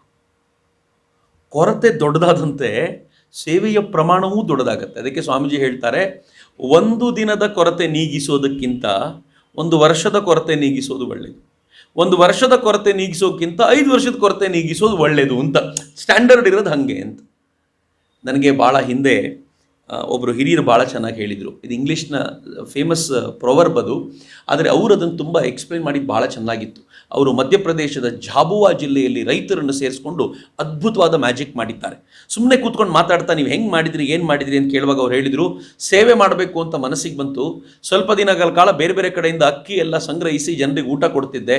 ಆಮೇಲೆ ಗೊತ್ತಾಯಿತು ಎಷ್ಟು ದಿನ ಅಂತ ಊಟ ಕೊಡೋದು, ಅಕ್ಕಿನ ಬೆಳ್ಕೊಳ್ಳೋದು ಅವ್ರಿಗೆ ಹೇಳ್ಕೊಟ್ಬಿಟ್ರೆ ಪ್ರಾಬ್ಲಮ್ ಸಾಲ್ವ್ ಆಗುತ್ತಲ್ಲ ಅಂತ ಅವ್ರನ್ನೆಲ್ಲ ಸೇರಿಸ್ಕೊಂಡು ಒಂದು ಕೆರೆಯನ್ನು ಅವ್ರ ಊರ ಪಕ್ಕದಲ್ಲೇ ಮಾಡಿದ್ದರ ಪರಿಣಾಮ ಇವತ್ತು ಅವರೆಲ್ಲರೂ ರೈತರಾಗಿ ಅದ್ಭುತವಾಗಿ ತಮಗೆ ಬೇಕಾಗಿರೋದನ್ನು ತಾವೇ ಬೆಳ್ಕೊಂಡು ಊಟ ಮಾಡ್ತಾ ಇದ್ದಾರೆ. ಈಗ ನಾನು ನಿಜವಾದ ಕೆಲಸ ಮಾಡಬೇಕಾಗಿಲ್ಲ, ನನ್ನ ಪಾಲಿನ ಸೇವೆ ಮಾಡಬೇಕಾಗಿರೋದು ಆಗಿದೆ ಅಂತ. ಏನು ಚೆನ್ನಾಗಿದೆ ಮಾತು. ಇದು ಭೌತಿಕವಾದ ಕಾಯಿಕವಾಗಿರುವಂಥ ಸೇವೆ. ವಿವೇಕಾನಂದರು ಹೇಳ್ತಾರೆ 3 ಥರದ ಅತ್ಯಂತ ಪ್ರಮುಖವಾದ ಸೇವೆಗಳನ್ನು ವಿವೇಕಾನಂದರು ಹೇಳ್ತಾರೆ. ಭೌತಿಕವಾದ ಸೇವೆ. ಭೌತಿಕವಾದ ಸೇವೆಯನ್ನು ಊಟ ಕೊಡ್ತೀವಿ, ಬಟ್ಟೆ ಕೊಡ್ತೀವಿ, ಮಕ್ಕಳಿಗೆ ಪುಸ್ತಕ ಕೊಡ್ತೀವಿ, ಪೆನ್ ಕೊಡ್ತೀವಿ, ಭೌತಿಕವಾಗಿ ಬೇಕಾಗಿರೋದೆಲ್ಲ ಕೊಡ್ತೀವಿ. ಯಾರೋ ಹುಷಾರಿಲ್ಲದೆ ಅಥವಾ ಚಳಿಗೆ ಮಲಗಿದ್ದಾರೆ ಅಂದರೆ ಬ್ಲ್ಯಾಂಕೆಟ್ ಹೊದಿಸ್ತೀವಿ. ಎಲ್ಲ ಭೌತಿಕವಾಗಿರುವಂಥ ಸೇವೆಗಳು ಮಾಡಬೇಕಿದನ್ನು. ಆದರೆ ಅತ್ಯಂತ ಕೆಳಮಟ್ಟದ್ದು ಅಂತ. ಎರಡನೇ ಸ್ವಾಮೀಜಿ ಹೇಳ್ತಾರೆ ಬೌದ್ಧಿಕವಾದ ಸೇವೆ ಅಂತ. ಬೌದ್ಧಿಕವಾದ ಸೇವೆ ಎರಡನೇ ಹಂತದ್ದು ಯಾಕೆ ಅಂತಂದರೆ, ನೀವೇನಾದರೂ ಒಬ್ಬನಿಗೆ ಎಜುಕೇಷನ್ ಕೊಡಿಸ್ಲಿಕ್ಕೆ ಸಾಧ್ಯ ಆಯಿತು ಅಂತಂದರೆ ಅವ್ನು ತನ್ನ ಕಾಲ ಮೇಲೆ ತಾನು ನಿಂತ್ಕೊಳ್ಳಿಕ್ಕೆ ಬೇಕಾಗಿರೋ ವ್ಯವಸ್ಥೆ ಮಾಡಿಕೊಟ್ರಿ ಅಂತ. ಎರಡನೇ ಹಂತಕ್ಕೆ ತೊಗೊಂಡೋದ್ರಿ ಅಂತ. ಭೌತಿಕವಾದ ಸೇವೆಗಿಂತ ಬೌದ್ಧಿಕವಾದ ಸೇವೆ ದೊಡ್ಡದ್ದು. ಸ್ವಾಮೀಜಿ ಇನ್ನೊಂದು ಸೇವೆ ಹೇಳ್ತಾರೆ, ಅದು ಅತ್ಯಂತ ಶ್ರೇಷ್ಠವಾಗಿರುವ ಸೇವೆ. ಸ್ವಾಮೀಜಿ ಹೇಳ್ತಾರೆ ಪಾರಮಾರ್ಥಿಕವಾದ ಸೇವೆ ಎಲ್ಲಕ್ಕಿಂತಲೂ ದೊಡ್ಡದ್ದು ಅಂತ.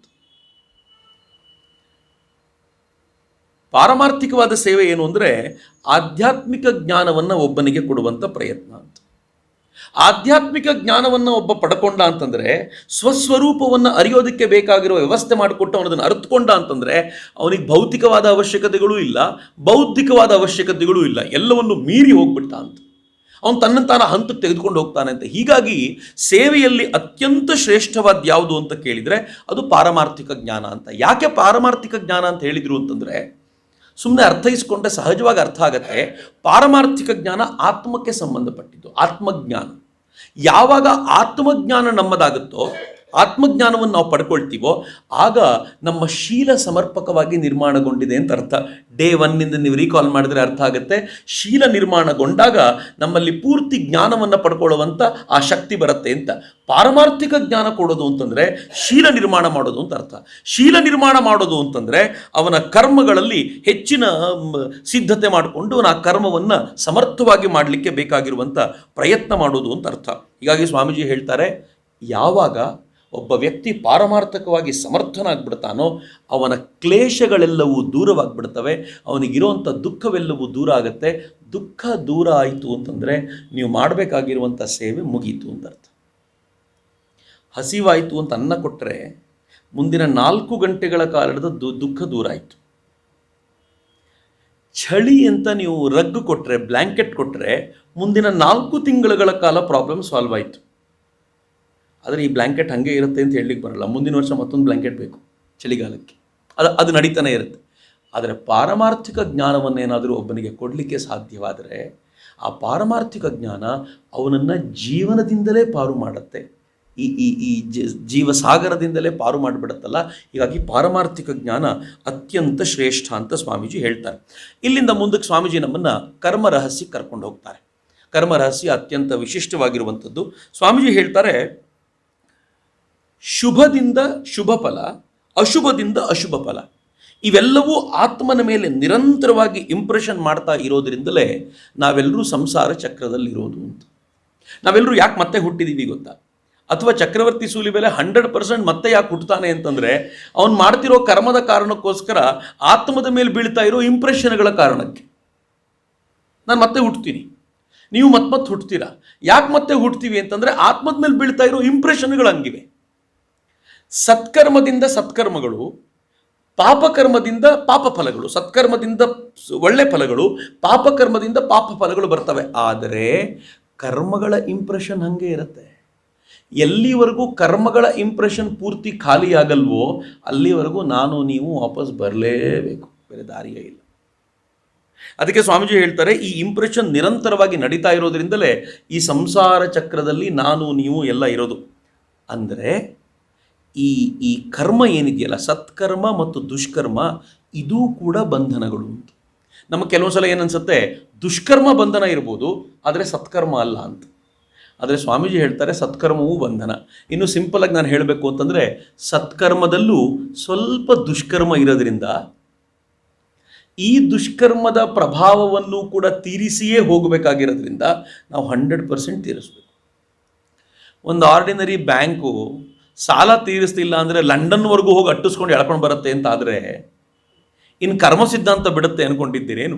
ನೀವು ಮಾಡಿರೋ ₹1 ಸಾಲವನ್ನು ಕೂಡ, ₹1 ಕರ್ಮದ ಸಾಲವನ್ನು ಕೂಡ ತೀರಿಸಿಯೇ ಹೋಗಬೇಕು.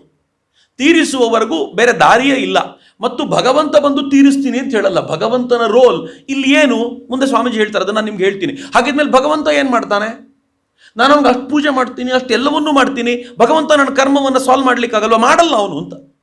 ಅವನಿಗೆ ಆ ರೈಟ್ಸ್ ಇಲ್ಲ, ಅವನ ಆ ಕರ್ಮವನ್ನು ಸಾಲ್ವ್ ಮಾಡ್ಲಿಕ್ಕೆ ಬರಲ್ಲ. ಬಟ್ ಏನು ಮಾಡ್ತಾನೆ ಸ್ವಾಮೀಜಿ ಅದನ್ನು ತುಂಬ ಸ್ವಾರಸ್ಯಕರವಾಗಿ ವರ್ಣಿಸ್ತಾರೆ. ನಮ್ಮ ಪ್ರಯತ್ನ ನಾವೇ ಮಾಡಬೇಕು. ಉದ್ಧರೇದಾತ್ಮನಾತ್ಮಾನಂ ನಾತ್ಮಾನಂ ಅವಸಾದಯೇತ್ ಅಂದರೆ ಅರ್ಥ ಅದೇ, ನಮ್ಮನ್ನು ನಾವೇ ಉದ್ಧರಿಸಿಕೊಳ್ಳಬೇಕು. ನಮ್ಮನ್ನು ನಾವೇ ಕೆಡವಿಕೊಳ್ಳುವಂತೆ, ನಮ್ಮನ್ನು ನಾವೇ ಸಾಯಿಸುವಂತೆ ಇಲ್ಲ, ನಮ್ಮನ್ನು ನಾವೇ ಉದ್ಧರಿಸಿಕೊಳ್ಬೇಕು ಅಂದರೆ ಅರ್ಥ ಅದೇ. ಯಾರೋ ಮಧ್ಯ ಬಂದೇನೋ ಮಾಡೋದಿಲ್ಲ. ಆ ದುಷ್ಕರ್ಮ ಮತ್ತು ಸತ್ಕರ್ಮಗಳಿಂದ ಆಗುವಂಥ ಇಂಪ್ರೆಷನ್ಸನ್ನು ಕಡಿಮೆ ಮಾಡ್ಕೋಬೇಕು ಅಥವಾ ಇಲ್ಲವಾಗಿಸಿಕೊಳ್ಬೇಕು. ಅದಕ್ಕೆ ಸ್ವಾಮೀಜಿ ಹೇಳ್ತಾರೆ, ಈ ಬಂಧನಗಳ ಕಾರಣಕ್ಕೋಸ್ಕರವೇ ನಿರಂತರವಾದ ಕರ್ಮಾಚರಣೆ ಇಲ್ಲಿದ್ದೀವಿ. ನಾನು ಯಾಕೆ ನಿಮ್ಮ ಮುಂದೆ ಭಾಷಣ ಮಾಡ್ತಿದ್ದೀನಿ ಅಂತಂದರೆ, ಯಾರಿಗೊತ್ತು ಹಿಂದಿನಲ್ಲಿ ಏನು ಕರ್ಮ ಬಾಕಿ ಉಳಿದಿತ್ತು, ಅಥವಾ ಯಾರೋ ಭಾಷಣ ಮಾಡೋರು ನೋಡಿ ನೋಡಿಯೇ ಪ್ರಾಣ ಹೋಗಿತ್ತೇನೋ ನಂದು, ನಾನು ಒಂದ್ಸಲ ಭಾಷಣ ಮಾಡಬೇಕು ಅಂತ. ಬಹುಶಃ ಈ ಜನ್ಮದಲ್ಲಿ ಆ ಇಂಪ್ರೆಷನ್ ಇತ್ತಲ್ಲ, ಅದಕ್ಕೆ ಬಂದಿರ್ಬೋದು ಅಂತ. ಈಗ ಭಾಷಣ ಮಾಡ್ತಿದ್ದೀನಲ್ಲ, ಈಗ ಒಂದಷ್ಟು ಕರ್ಮವನ್ನು ಬಿಡ್ತಾ ಹೋಗ್ತೀನಿ ಇದರೊಳಗೆ. ಈ ಭಾಷಣದಿಂದ ಆದ ಖುಷಿಯನ್ನು, ನೋವನ್ನು, ಎಲ್ಲವನ್ನು ಇಂಪ್ರೆಷನ್ ಬಿಡ್ತೀನಿ. ಅದನ್ನು ತೀರಿಸ್ಕೊಳ್ಳಿಕ್ಕೆ ಮತ್ತಷ್ಟು ಕರ್ಮ ಮಾಡಬೇಕು ಅಂತ. ಈ ಕರ್ಮಗಳ ಚಕ್ರ ನಿಲ್ಲಲ್ಲ ಅಂತ. ಅದಕ್ಕೆ ಸ್ವಾಮೀಜಿ ಹೇಳ್ತಾರೆ, ಇದನ್ನು ನಿಲ್ಲಿಸ್ಲಿಕ್ಕೆ ಸಾಧ್ಯವೇ ಇಲ್ವಾ ಅಂತ ಕೇಳಿದ್ರೆ ಸಾಧ್ಯ ಇದೆ. ಅನಾಸಕ್ತನಾಗು ಅಂತ ಮತ್ತೆ ಹೇಳ್ತಾರೆ. ನೀನು ಅದರ ಮೇಲೆ ಆಸಕ್ತಿ ತೋರಿಸ್ಬೇಡ ಅಂತ. ಅನಾಸಕ್ತನಾಗಬೇಕು ಅಂತಂದರೆ ಹೇಗೆ ಅಂತಂದರೆ, ನಾನು ನೀವು ಬಿಡಿ, ಸ್ವತಃ ಶ್ರೀಕೃಷ್ಣನೂ ಕೂಡ ನಾನು ಕರ್ಮ ಮಾಡ್ತಾ ಇದ್ದೀನಿ ಎಂದ. ಕೃಷ್ಣ ಮಾಡಿದ್ನೋ ಇಲ್ವೋ? ಕೃಷ್ಣ ಎಷ್ಟು ಕರ್ಮಗಳನ್ನು ಮಾಡಿದ ಪಾಪ. ಅವನು ಕಂಸನನ್ನು ಕೊಂದ, ರಾಜ್ಯವನ್ನು ಮತ್ತೊಬ್ಬರಿಗೆ ಕೊಟ್ಟ. ಅವನು ಇನ್ನೊಂದಷ್ಟು ರಾಕ್ಷಸರನ್ನು ಕೊಂದ, ಆ ರಾಜ್ಯವನ್ನು ಮತ್ತಷ್ಟು ಜನರಿಗೆ ಬಿಟ್ಟ. ಕೌರವರನ್ನು ಕೊಂದ, ಪಾಂಡವರ ಕೈಯಲ್ಲಿ ರಾಜ್ಯವನ್ನಿಟ್ಟ. ಎಲ್ಲದರಲ್ಲೂ ಮುಂದೆ ತಾನೇ ನಿಂತಿದ್ದ, ಎಲ್ಲ ಕರ್ಮಗಳನ್ನು ಮಾಡಿಸಿದ. ಆದರೆ ಯಾವುದನ್ನು ಅನುಭವಿಸುವ ಸ್ಥಿತಿಯಲ್ಲಿರಲಿಲ್ಲ. ನನಗೆ ಬೇಡ ಅಂತಂದ. ಯಾಕೆ ಅಂತಂದರೆ ಕೃಷ್ಣನೇ ಹೇಳ್ತಾನೆ, ತಸ್ಮಾದ್ ಅಸಕ್ತ ಸತತಂ ಕಾರ್ಯಂ ಕರ್ಮ ಸಮಾಚರ, ಅಸಕ್ತೋ ಹ್ಯಾಚರನ್ ಕರ್ಮ ಪರಮಾಪ್ನೋತಿ ಪೂರುಷಃ. ಅವನು ಹೇಳ್ತಾನೆ, ಅನಾಸಕ್ತನಾಗಿ ಸತತ ಕಾರ್ಯವನ್ನು ಮಾಡುವು. ಯಾಕೆಂದರೆ ಅನಾಸಕ್ತನಾದ ಮನುಷ್ಯ ನಿರಂತರವಾಗಿ ಕಾರ್ಯವನ್ನು ಮಾಡ್ತಾ ಅವನು ಪರಮಪದವನ್ನು ಪಡಿತಾನೆ ಅಂತ ಕೃಷ್ಣ ಹೇಳ್ತಾನೆ. ಅವನು ಮುಂದೆಯೂ ಇನ್ನೇನು ಹೇಳ್ತಾನೆ ಅಂತಂದರೆ, ನಾನು ಕರ್ಮವನ್ನು ನಿರಂತರವಾಗಿ ಮಾಡ್ತಾ ಇದ್ದೀನಿ. ಯಾಕೆ ಮಾಡ್ತಾ ಇದ್ದೀನಿ ಅಂತಂದರೆ, ನಾನು ಕರ್ಮವನ್ನು ಮಾಡಲಿಲ್ಲ ಅಂತಂದರೆ ಜಗತ್ತಿನ ಜನ ಎಲ್ಲ ನನ್ನನ್ನೇ ಅನುಸರಿಸಿಬಿಡ್ತಾರೆ. ನನಗೆ ಈ ಕರ್ಮದಿಂದ ಬರಬೇಕಾಗಿರೋದು ಇಲ್ಲ, ಹೋಗಬೇಕಾಗಿರೋದು ಇಲ್ಲ. ಆದರೆ ಜಗತ್ತಿನ ಜನ ನನ್ನನ್ನು ಅನುಸರಿಸ್ಬಿಡ್ತಾರೆ. ಅದಕ್ಕೋಸ್ಕರವೇ ನಾನು ಈ ಕರ್ಮವನ್ನು ಮಾಡ್ತಿದ್ದೀನಿ ಅಂತ ಕೃಷ್ಣ ತುಂಬ ಸ್ಪಷ್ಟವಾದ ದನಿಯಲ್ಲಿ ಹೇಳ್ತಾನೆ. ಅಂದರೆ ಕೃಷ್ಣನೂ ಕರ್ಮವನ್ನು ಮಾಡಬೇಕು. ಆದರೆ ನಮಗೆ ಕೃಷ್ಣ ಹೇಳ್ತಾನೆ, ಅನಾಸಕ್ತನಾಗಿ ಕರ್ಮವನ್ನು ಮಾಡು. ಯಾರು ಅನಾಸಕ್ತನಾಗಿ ಕರ್ಮವನ್ನು ಮಾಡ್ತಾನೋ ಅವನು ಪರಮಪದವನ್ನು ಪ್ರಾಪ್ತಿ ಮಾಡಿಕೊಳ್ತಾನೆ ಅಂತ ಹೇಳಿ ಆತ ಮುಂದೆ ಹೇಳ್ತಾನೆ, ಕರ್ಮಣ್ಯೇವಾಧಿಕಾರಸ್ಥೆ ಮಾ ಫಲೇಶು ಕದಾಚನ ಮಾ ಕರ್ಮಫಲ ಹೇತುರ್ಭಾ ಭೂ ಮಾತೆ ಸಂಗೋಸ್ತ್ವ ಕರ್ಮಣಿ. ನೀನು ಕರ್ಮದಲ್ಲಿ ಮಾತ್ರ ನಿನ್ನ ಅಧಿಕಾರ ಇರೋದು, ಫಲದಲ್ಲಿ ಅಲ್ಲ. ಅದರ ಬಗ್ಗೆ ತಲೆ ಕೆಡಿಸ್ಕೊಳ್ಬೇಡ, ಅದನ್ನು ಬಿಟ್ಬಿಡು. ಹಾಗೆ ಕೃಷ್ಣ ಹೇಳ್ತಾನೆ, ಅಕರ್ಮದಲ್ಲಿ ನಿನ್ನ ಆಸಕ್ತಿ ಹುಟ್ಟದೇ ಇರಲಿ. ಅಕರ್ಮ ಅಂತಂದರೆ ಕೆಲಸ ಮಾಡದೇ ಇರೋದು. It's a better option. ನಾನು ಕೆಲಸ ಮಾಡದೆ ಸುಮ್ಮನಿರ್ತೀನಿ ಅಂತ. ಆದರೆ ಕೆಲಸ ಮಾಡದೆ ಸುಮ್ಮನಿದ್ದರೆ ಪ್ರಾಬ್ಲಮ್ ಏನು ಅಂತಂದರೆ, ನಂಗೆ ಯಾರೋ ಒಬ್ಬರು ಇದಕ್ಕೆ ಪ್ರಶ್ನೆ ಕೇಳಿದರು. ಒಬ್ಬ ಮಿತ್ರ ಪ್ರಶ್ನೆ ಕೇಳಿದ. ಏನು ಪ್ರಶ್ನೆ ಕೇಳಿದ ಅಂತಂದರೆ, ನನಗೆ ಈ ಜನ್ಮದಿಂದ ಮೋಕ್ಷ ಬೇಡ, ಫೈನ್, ಇಟ್ಸ್ ಪರ್ಫೆಕ್ಟ್, ನನಗೀಗ ಮೋಕ್ಷ ಬೇಡ, ಆದರೆ ಮುಂದಿನ ಜನ್ಮದಲ್ಲಿ ನಾನು ಏನಾಗಿ ಹುಟ್ಟಬೇಕು ಅನ್ನೋ ಥರದ ಕರ್ಮಗಳನ್ನು ಈಗ ಮಾಡ್ಬೋದಾ ಅಂತ. ಭಾರಿ ಬುದ್ಧಿವಂತ. ಮುಂದಿನ ಜನ್ಮದಲ್ಲಿ ನಾನು ಈ ದೇಶದ PM ಆಗಬೇಕಪ್ಪ, ಅದಕ್ಕೆ ತಕ್ಕಂಥ ಕರ್ಮ ಏನೇನು ಮಾಡಬೇಕು ಅಂದರೆ ಮಾಡ್ಬೋದಾ ಈಗ ಅಂತ ಆಲೋಚನೆ ಮಾಡ್ಬೋದಾ ಅಂತ. ಆದರೆ ಪ್ರಾಬ್ಲಮ್ ಏನಿದೆ ಅಂತಂದರೆ, ಮಾಡ್ಬೋದಿತ್ತೇನೋ ಹಾಗೆ. ಪ್ರಾಬ್ಲಮ್ ಏನಿದೆ ಅಂತಂದರೆ, ಹಿಂದಿನ ಕರ್ಮಗಳ ಲೆಕ್ಕ ಗೊತ್ತಿಲ್ವಲ್ಲ ನಮಗೆ. ಹಿಂದಿನ ಕರ್ಮ ಏನೇನಿದೆಯೋ ನಂದು ಅದು ಬ್ಯಾಲೆನ್ಸ್ ಟ್ಯಾಲಿ ಆಗಬೇಕಲ್ಲ. ನಾವು ಏನೋ ಒಂದು ಆಗಬೇಕು ಅಂದರೆ ಒಂದು ಬ್ಯಾಲೆನ್ಸ್ ಟ್ಯಾಲಿ ಆಗಬೇಕು. ಆ ಬ್ಯಾಲೆನ್ಸ್ ಟ್ಯಾಲಿ ಆಗಲಿಲ್ಲ ಅಂತಂದರೆ ಹೆಂಗಾಗೋದು? ಹೀಗಾಗಿ ನಮಗೇನಾಗಿದೆ ಈಗ ಅಂತಂದರೆ, ಅಕರ್ಮಕ್ಕೆ ನಾವು ಹೋಗ್ಲಿಕ್ಕಾಗಲ್ಲ. ಯಾಕೆ ಅಂತಂದರೆ, ನಾವು ಅಕರ್ಮಕ್ಕೆ ಹೋಗಲಿಕ್ಕೆ ನನ್ನ ಒಳಗಿನ ಕರ್ಮ ಬಿಡಲ್ಲ, ಅದು ನಿರಂತರವಾಗಿ ಕರ್ಮ ಮಾಡಿಸ್ತಾನೆ ಇರುತ್ತೆ. ಸೊ ಬೆಟರ್ ಆ ಕರ್ಮಗಳು ಬುಗ್ಗೆಯಂತೆ ಮೇಲಕ್ಕೆ ಬರಬೇಕು, ಕರ್ಮ ಮುಗಿದು ಹೋಗಬೇಕು, ತೀರ್ತಾ ಇರಬೇಕು ಎನ್ನುವಂಥ ಪ್ರಯತ್ನ ಆಗಬೇಕು ಅಂತಂದರೆ ಕರ್ಮ ಮಾಡಬೇಕು. ಆದರೆ ಕರ್ಮ ಮಾಡುವಾಗ ಫಲಾಪೇಕ್ಷೆ ಇಲ್ಲದೆ ಅನಾಸಕ್ತನಾಗಿ ಮಾಡಬೇಕು ಅಂತ. ಇದನ್ನು ಸರಿಯಾಗಿ ಅರ್ಥಕೊಳ್ಬೇಕು ಅಂತ ವಿವೇಕಾನಂದರು ತಮ್ಮ ಉಪನ್ಯಾಸದ ಉದ್ದಕ್ಕೂ, ಕರ್ಮ ರಹಸ್ಯ ಅನ್ನುವಂಥ ಉಪನ್ಯಾಸದ ಉದ್ದಕ್ಕೂ ಸ್ವಾಮಿ ವಿವೇಕಾನಂದ ಒಂದಷ್ಟು ಟೂಲ್ಸ್ ಕೊಡ್ತಾರೆ ನಮ್ಮ ಕೈಲಿ. ಇನ್ನೊಂದಷ್ಟು ಪಾರಿಭಾಷಿಕ ಪದಗಳನ್ನು ಕೊಟ್ಟು ಅದರ ಅರ್ಥವನ್ನು ಹೇಳಿ, ಇವೆಲ್ಲ ಅರ್ಥ ಮಾಡಿಕೊಂಡ್ರೆ ಅನಾಸಕ್ತನಾಗೋದು ಹೆಂಗೆ ಅಂತ ಹೇಳ್ತಾರೆ. ಮೊದಲೇ ಸ್ವಾಮೀಜಿ ಹೇಳೋದು ಸಂಸ್ಕಾರ ಅನ್ನುವಂಥದ್ದು. ನಾವು ತುಂಬ ಬಾರಿ ಯೂಸ್ ಮಾಡ್ತೀವಿ ಪದ, ಆದರೆ ವಾಸ್ತವವಾಗಿ ಪದದ ಅರ್ಥ ಏನು ಅಂತಂದರೆ ಸ್ವಲ್ಪ ಗೊಂದಲ ಆಗ್ಬಿಡುತ್ತೆ ನಮ್ಗೆ. ಏನದು, ಅವ್ನ ಸಂಸ್ಕಾರನೇ ಸರಿಯಾಗಿ ಕೊಟ್ಟಿಲ್ಲ ಕಣ ಮನೆಯಲ್ಲಿ ಅಂತೀವಿ. ಏನು ಸಂಸ್ಕಾರ ಕೊಡೋದು ಅಂತಂದರೆ ಅರ್ಥ ಅಂತಂದರೆ, ಸ್ವಾಮೀಜಿ ಹೇಳ್ತಾರೆ, ಸಂಸ್ಕಾರ ಅನ್ನೋದು ನಮ್ಮಲ್ಲಿ ಅಡಗಿರುವಂಥ ಪ್ರವೃತ್ತಿ ಅಂತ. ಒಂದು ಕೆಲಸವನ್ನು ಮಾಡಿ ಮಾಡಿ ಮಾಡಿ ಮಾಡಿ ಒಂದಷ್ಟು ಇಂಪ್ರೆಷನ್ಸ್ ಬಿದ್ದಿರುತ್ತಲ್ಲ, ಆ ಪ್ರವೃತ್ತಿಯನ್ನು ಸಂಸ್ಕಾರ ಅನ್ಬೋದು ಅಂತ ಸ್ವಾಮೀಜಿ ಹೇಳ್ತಾರೆ. ಒಂದು ಕೊಳದಲ್ಲಿ ಕಲ್ಲು ಹಾಕಿದ ತಕ್ಷಣ ರಿಪಲ್ಸ್ ಹೇಳ್ತವೆ, ಅಲೆಗಳು ಹೇಳ್ತವೆ. ಸ್ವಾಮೀಜಿ ಹೇಳ್ತಾರೆ, ಈ ಅಲೆ, ಪ್ರತಿಯೊಂದು ಅಲೆಯೂ ಕೂಡ ಅಲ್ಲೊಂದು ಇಂಪ್ರೆಷನ್ ಬಿಟ್ಟಿರತ್ತೆ. ನೆಕ್ಸ್ಟ್ ಇನ್ನೊಂದು ಅಲೆ ಅಲ್ಲಿ ಬರುತ್ತೆ ನೋಡಿ ಅನ್ನೋ ಥರದೊಂದು ಇಂಪ್ರೆಷನ್ ಬಿಟ್ಟಿರತ್ತೆ. ಹಾಗೆ ಬಿದ್ದಿರುವಂಥ ಇಂಪ್ರೆಷನ್ಗಳು ನಮ್ಮ ಮನಸ್ಸಿನಲ್ಲಿ ಏನಿದೆಯಲ್ಲ, ಅದನ್ನು ಸಂಸ್ಕಾರ ಅಂತ ಕರಿತೀವಿ ಅಂತ ಸ್ವಾಮೀಜಿ ಹೇಳ್ತಾರೆ. ಸ್ವಾಮೀಜಿ ಏನು ಹೇಳ್ತಾರೆ ಅಂತಂದರೆ, ನಮ್ಮ ಮನಸ್ಸಿನ ಮೇಲೆ ನಾವು ಮಾಡುವ ದೇಹದ ಚಲನೆ ಇರ್ಬೋದು, ನಾವು ಮಾಡುವಂಥ ಆಲೋಚನೆ, ನಾವು ಮಾಡುವಂಥ ಪ್ರತಿಯೊಂದು ಕ್ರಿಯೆಯೂ ಕೂಡ ಈ ಥರದ ರಿಪಲ್ಸನ್ನು ಉಂಟು ಮಾಡಿರುತ್ತೆ ಅಂತ, ಈ ಥರದ ಅಲೆಗಳನ್ನು ಉಂಟು ಮಾಡಿರುತ್ತೆ. ಈ ಅಲೆಗಳ ಕುರುಹು ಏನಿರುತ್ತೆ ಅದು ಹೊರಗೆ ಕಾಣೋದಿಲ್ಲ, ಅದರ ಒಳಗೆ ಮಾತ್ರ ಅದು ತನ್ನ ಕೆಲಸವನ್ನು ತಾನು ಮಾಡ್ತಾನೆ ಇರುತ್ತೆ ಅಂತ ವಿವೇಕಾನಂದ ಹೇಳ್ತಾರೆ. ಹೀಗಾಗಿ ಹಿಂದಿನ ಕರ್ಮಗಳ ಈ ಥರದ ಅನೇಕ ಕುರುಹುಗಳ ಒಟ್ಟು ಮೊತ್ತ ನಮ್ಮ ಶೀಲವನ್ನು ನಿರ್ಧರಿಸಿದರೆ, ಒಳ್ಳೆಯ ಸಂಸ್ಕಾರದಿಂದ ಒಳ್ಳೆಯ ಶೀಲ, ಕೆಟ್ಟ ಸಂಸ್ಕಾರದಿಂದ ಕೆಟ್ಟ ಶೀಲ ಅಂತ ಹೇಳ್ಬೋದು. ಅದಕ್ಕೆ ತಂದೆ ತಾಯಂದಿರಿಗೆ ಮನೇಲಿ ಹೇಳ್ತಾರಲ್ಲ, ಚಿಕ್ಕವನಿರುವಾಗೆ ಮಕ್ಕಳಿಗೆ ಒಳ್ಳೆ ಸಂಸ್ಕಾರವನ್ನು ಕೊಡುವಂಥ ಪ್ರಯತ್ನ ಮಾಡಿ ಅಂತ. ಇಟ್ ಡಸಂಟ್ ಮೀನ್ ನೀವು ಹೇಳಿಕೊಟ್ಟಂಥ ವಿಷ್ಣು ಸಹಸ್ರನಾಮ, ನೀವು ಹೇಳಿಕೊಟ್ಟಂಥ ಭಗವದ್ಗೀತೆಗಳ ಕಾರಣದಿಂದಾಗಿ ಮಗ ಅತ್ಯಂತ ಶ್ರೇಷ್ಠನಾಗ್ತಾನೆ ಅನ್ನುವಂಥ ಗ್ಯಾರಂಟಿಯನ್ನು ಕೊಡಲಿಕ್ಕಾಗಲ್ಲ. ತುಂಬ ಚೆನ್ನಾಗಿ ಭಗವದ್ಗೀತೆ ಹೇಳೋ ಮಕ್ಕಳು ನಾಳೆ ಯಾವುದೋ ದರೋಡೆಕೋರರಾಗಿ ಜೈಲಲ್ಲಿ ಕಾಣಲ್ಲ ಅಂತ ಏನಿಲ್ಲ. ಯು ಕೆನಾಟ್ ಸೇ, ಯಾಕೆಂದರೆ ಹಿಂದಿನ ಕರ್ಮ ನಿಮ್ಗೆ ಗೊತ್ತಿಲ್ಲ. ಆದರೆ what you have tried your best is, ಆ ಮಗುವಿಗೆ ಈಗ ಸಂಸ್ಕಾರವನ್ನು ಕೊಟ್ಟು ಅಲ್ಲೊಂದು ಸಂಸ್ಕಾರವನ್ನು ಉಂಟು ಮಾಡಿದ್ದೀರಲ್ಲ, ಅದು ಇವತ್ತಲ್ಲ ನಾಳೆ, ಕೊನೆಗೆ ಮುಂದಿನ ಜನ್ಮದಲ್ಲಾದರೂ ಅವನಿಗೆ ಉಪಯೋಗಿಯಾಗಿ ಸಾಬೀತಾಗತ್ತೆ. ಹೀಗಾಗಿ ಒಳ್ಳೆಯದನ್ನು ತುಂಬೋ ಪ್ರಯತ್ನ ನಿರಂತರ ಮಾಡ್ತಾನೆ ಇರಬೇಕು. ಯಾಕೆಂದರೆ ಜೈಲಿನಲ್ಲಿರುವಂಥವನಿಗೂ ಕೂಡ ಅತ್ಯಂತ ಕ್ರೂರಿಗೂ ಒಳ್ಳೆಯದನ್ನು ತುಂಬೋ ಪ್ರಯತ್ನ ಮಾಡಬೇಕು. ಯಾಕೆ ಅಂತಂದರೆ ಅದು ಇವತ್ತಲ್ಲ ನಾಳೆ ಹೆಲ್ಪ್ ಮಾಡುತ್ತೆ ಅಂತ. ಒಂದು ಒಳ್ಳೆಯ ಕಾದಂಬರಿನ ಓದಿದ್ದೆ ನಾನು, ನಂಗೆ ಗೊತ್ತಿಲ್ಲ ಯಾರಾದರೂ ಓದಿರ್ಬೋದು ಇಲ್ಲಿ, ರೂಪದರ್ಶಿ ಅಂತ. ಭಾಳ ಸುಂದರವಾಗಿರುವಂಥ ಕಾದಂಬರಿ. ನಾನು ಓದಿದಾಗ ಭಾಳ ಗಾಬರಿ ಅನ್ನಿಸ್ಬಿಡ್ತು. ಅಯ್ಯಪ್ಪ, ಹೇಗಾಗ್ಬೋದಪ್ಪ ಬದುಕು ಅಂತ, ಯಾವ ಕ್ಷಣದಲ್ಲಿ ಬೇಕಿದ್ರೂ ಬದಲಾಗ್ಬೋದು ಅಂತ. ಒಂದು ಚರ್ಚ್ನವರು ಒಬ್ಬ ಫೇಮಸ್ ಆರ್ಟಿಸ್ಟನ್ನು ಕರೆದು ಯೇಸು ಕ್ರಿಸ್ತನ ಲೈಫನ್ನು ರೆಡಿ ಮಾಡಿಕೊಡ್ಬೇಕು ಅಂತ ಕೇಳ್ತಾರೆ. ಬಾಲ್ಯದಿಂದ ಹಿಡಿದು ಅವನ ಸಾವಿನ ಕೊನೆಯವರೆಗೂ, ಅಲ್ಲಿವರೆಗೂ ಯೇಸು ಕ್ರಿಸ್ತನ ಜೀವನವನ್ನು ಚಿತ್ರಿಸಿ ಕೊಡಬೇಕು, ನೀನು ಕೇಳಿದಷ್ಟು ದುಡ್ಡು ಕೊಡ್ತೀವಿ ಅಂತ. ಅವನು ಹೇಳ್ತಾನೆ, ಕೇಳಿದಷ್ಟು ದುಡ್ಡು ಕೊಡಲೇಬೇಕು ನೀವು, ಯಾಕಂದರೆ ನಂಗೆ ಅದಕ್ಕೋಸ್ಕರ ಭಾಳ ಕೆಲಸ ಇದೆ. ಆದರೆ ಕೇಳಿದಷ್ಟು ಸಮಯನೂ ಕೊಡಬೇಕು ಅಂತ ನಾವು. ಅವನೇನು ಮಾಡ್ತಾನೆ, ಜೀಸಸ್ದು ಬಾಲ್ಯದ ಒಂದಷ್ಟು ಚಿತ್ರನ ಬಿಡಿಸ್ಬಿಡ್ತಾನೆ. ಆದರೆ ಒಂದು ಸ್ವಲ್ಪ ಜೀಸಸ್ಸು ಈ ಕಿಶೋರಾವಸ್ಥೆಗೆ ಬಂದಾಗ ಹೇಗಿರಬೇಕು ಅನ್ನೋಂಥ ಕಲ್ಪನೆ ಇರುತ್ತಲ್ಲ, ಏನು ಮಾಡಿದರೂ ಮುಖದ ಕಲ್ಪನೆ ಬರಲ್ಲ ಅವನಿಗೆ. ಒಂದು ಹಳ್ಳಿಯ ಸೈಡಿಗೆ ಹೋಗ್ತಾನೆ. ಹಳ್ಳಿಯ ಸೈಡಲ್ಲಿ ಸುಮ್ಮನೆ ಬೇಜಾರಿಂದ ಹೋಗ್ತಿದ್ದಾಗ ಒಬ್ಬ ಬಾಲಕ ಜನರನ್ನು ಹ್ಯಾಂಡಲ್ ಮಾಡ್ತಾ ಇದ್ದಂಥ ರೀತಿ, ಆ ಮಕ್ಕಳ ಜೊತೆ ಮಾತಾಡ್ತಿದ್ದಂಥ ರೀತಿ, ಅವನ್ನೆಲ್ಲ ನೋಡೋಣ ಎಷ್ಟು ಖುಷಿಯಾಗ್ಬಿಡುತ್ತೆ ಅಂತಂದರೆ, ಇವನು ಜೀಸಸ್ ಬಾಲ್ಯದ ಚಿತ್ರ ಬಿಡಿಸ್ಲಿಕ್ಕೆ ಇವನ ಮುಖ ಯೋಗ್ಯವಾಗುತ್ತೆ ಅಂತೇಳಿ ಅವನ ಮನೆಗೆ ಹೋದಾಗ ತಂದೆ ತಾಯಿ ಇರಲ್ಲ, ಅಜ್ಜಿ ಒಬ್ಬಳೇ ಇರ್ತಾಳೆ. ಆ ಅಜ್ಜಿಗೆ ಹೇಳ್ತಾನೆ, ಈ ಮಗನ್ನ ಸ್ವಲ್ಪ ದಿನ ನನ್ನ ಹತ್ರ ಕಳಿಸ್ಕೊಡು, ನೀನು ಕೇಳಿದಷ್ಟು ದುಡ್ಡು ಕೊಡ್ತೀನಿ ನಾನು. ಅವಳಿಗೆ ಏನು ಮಾಡಬೇಕು ಗೊತ್ತಿಲ್ಲ, ಆದರೆ ಮೊಮ್ಮಗನನ್ನು ಕಳಿಸ್ಕೊಟ್ರೆ ದುಡ್ಡು ಬರುತ್ತೆ ಅಂತ ಗೊತ್ತಾಗಿ ಸ್ವಲ್ಪ ದಿನಕ್ಕೋಸ್ಕರ ಆಕೆ ಒಪ್ಕೊಳ್ತಾಳೆ. ಕರ್ಕೊಂಡು ಹೋಗ್ತಾನೆ. ಅದ್ಭುತವಾದ ಜೀಸಸ್ನ ಕಿಶೋರಾವಸ್ಥೆಯ ಚಿತ್ರಗಳನ್ನು ಆತ ಬಿಡಿಸ್ತಾನೆ. ಇವನಿಗೆ ಕೈ ತುಂಬ ಇಮ್ಯಾಜಿನ್ ಮಾಡಲಿಕ್ಕೆ ಸಾಧ್ಯ ಇಲ್ಲದಷ್ಟು ದುಡ್ಡನ್ನು ತೊಗೊಂಡೋಗಿ ಕೊಡ್ತಾನೆ. ಅಜ್ಜಿ ತೀರ್ಕೊಳ್ತಾಳೆ. ಈ ದುಡ್ಡಿನ ಆಸೆಗೋಸ್ಕರ ಮಾಮ ಕರ್ಕೊಂಡೋಗಿ ಅವನನ್ನು ಮನೇಲಿ ಇಟ್ಕೊಳ್ತಾನೆ. ದುಡ್ಡೆಲ್ಲ ಲಪ್ಟಾಯಿಸಿ ಇವನನ್ನು ಎಷ್ಟು ಟಾರ್ಚರ್ ಮಾಡಿಬಿಡ್ತಾರೆ ಅಂತಂದರೆ, ಇವನು ಯಾವ ಒಳ್ಳೆತನ ಇತ್ತಲ್ಲ ಸತ್ತೋಗತ್ತೆ.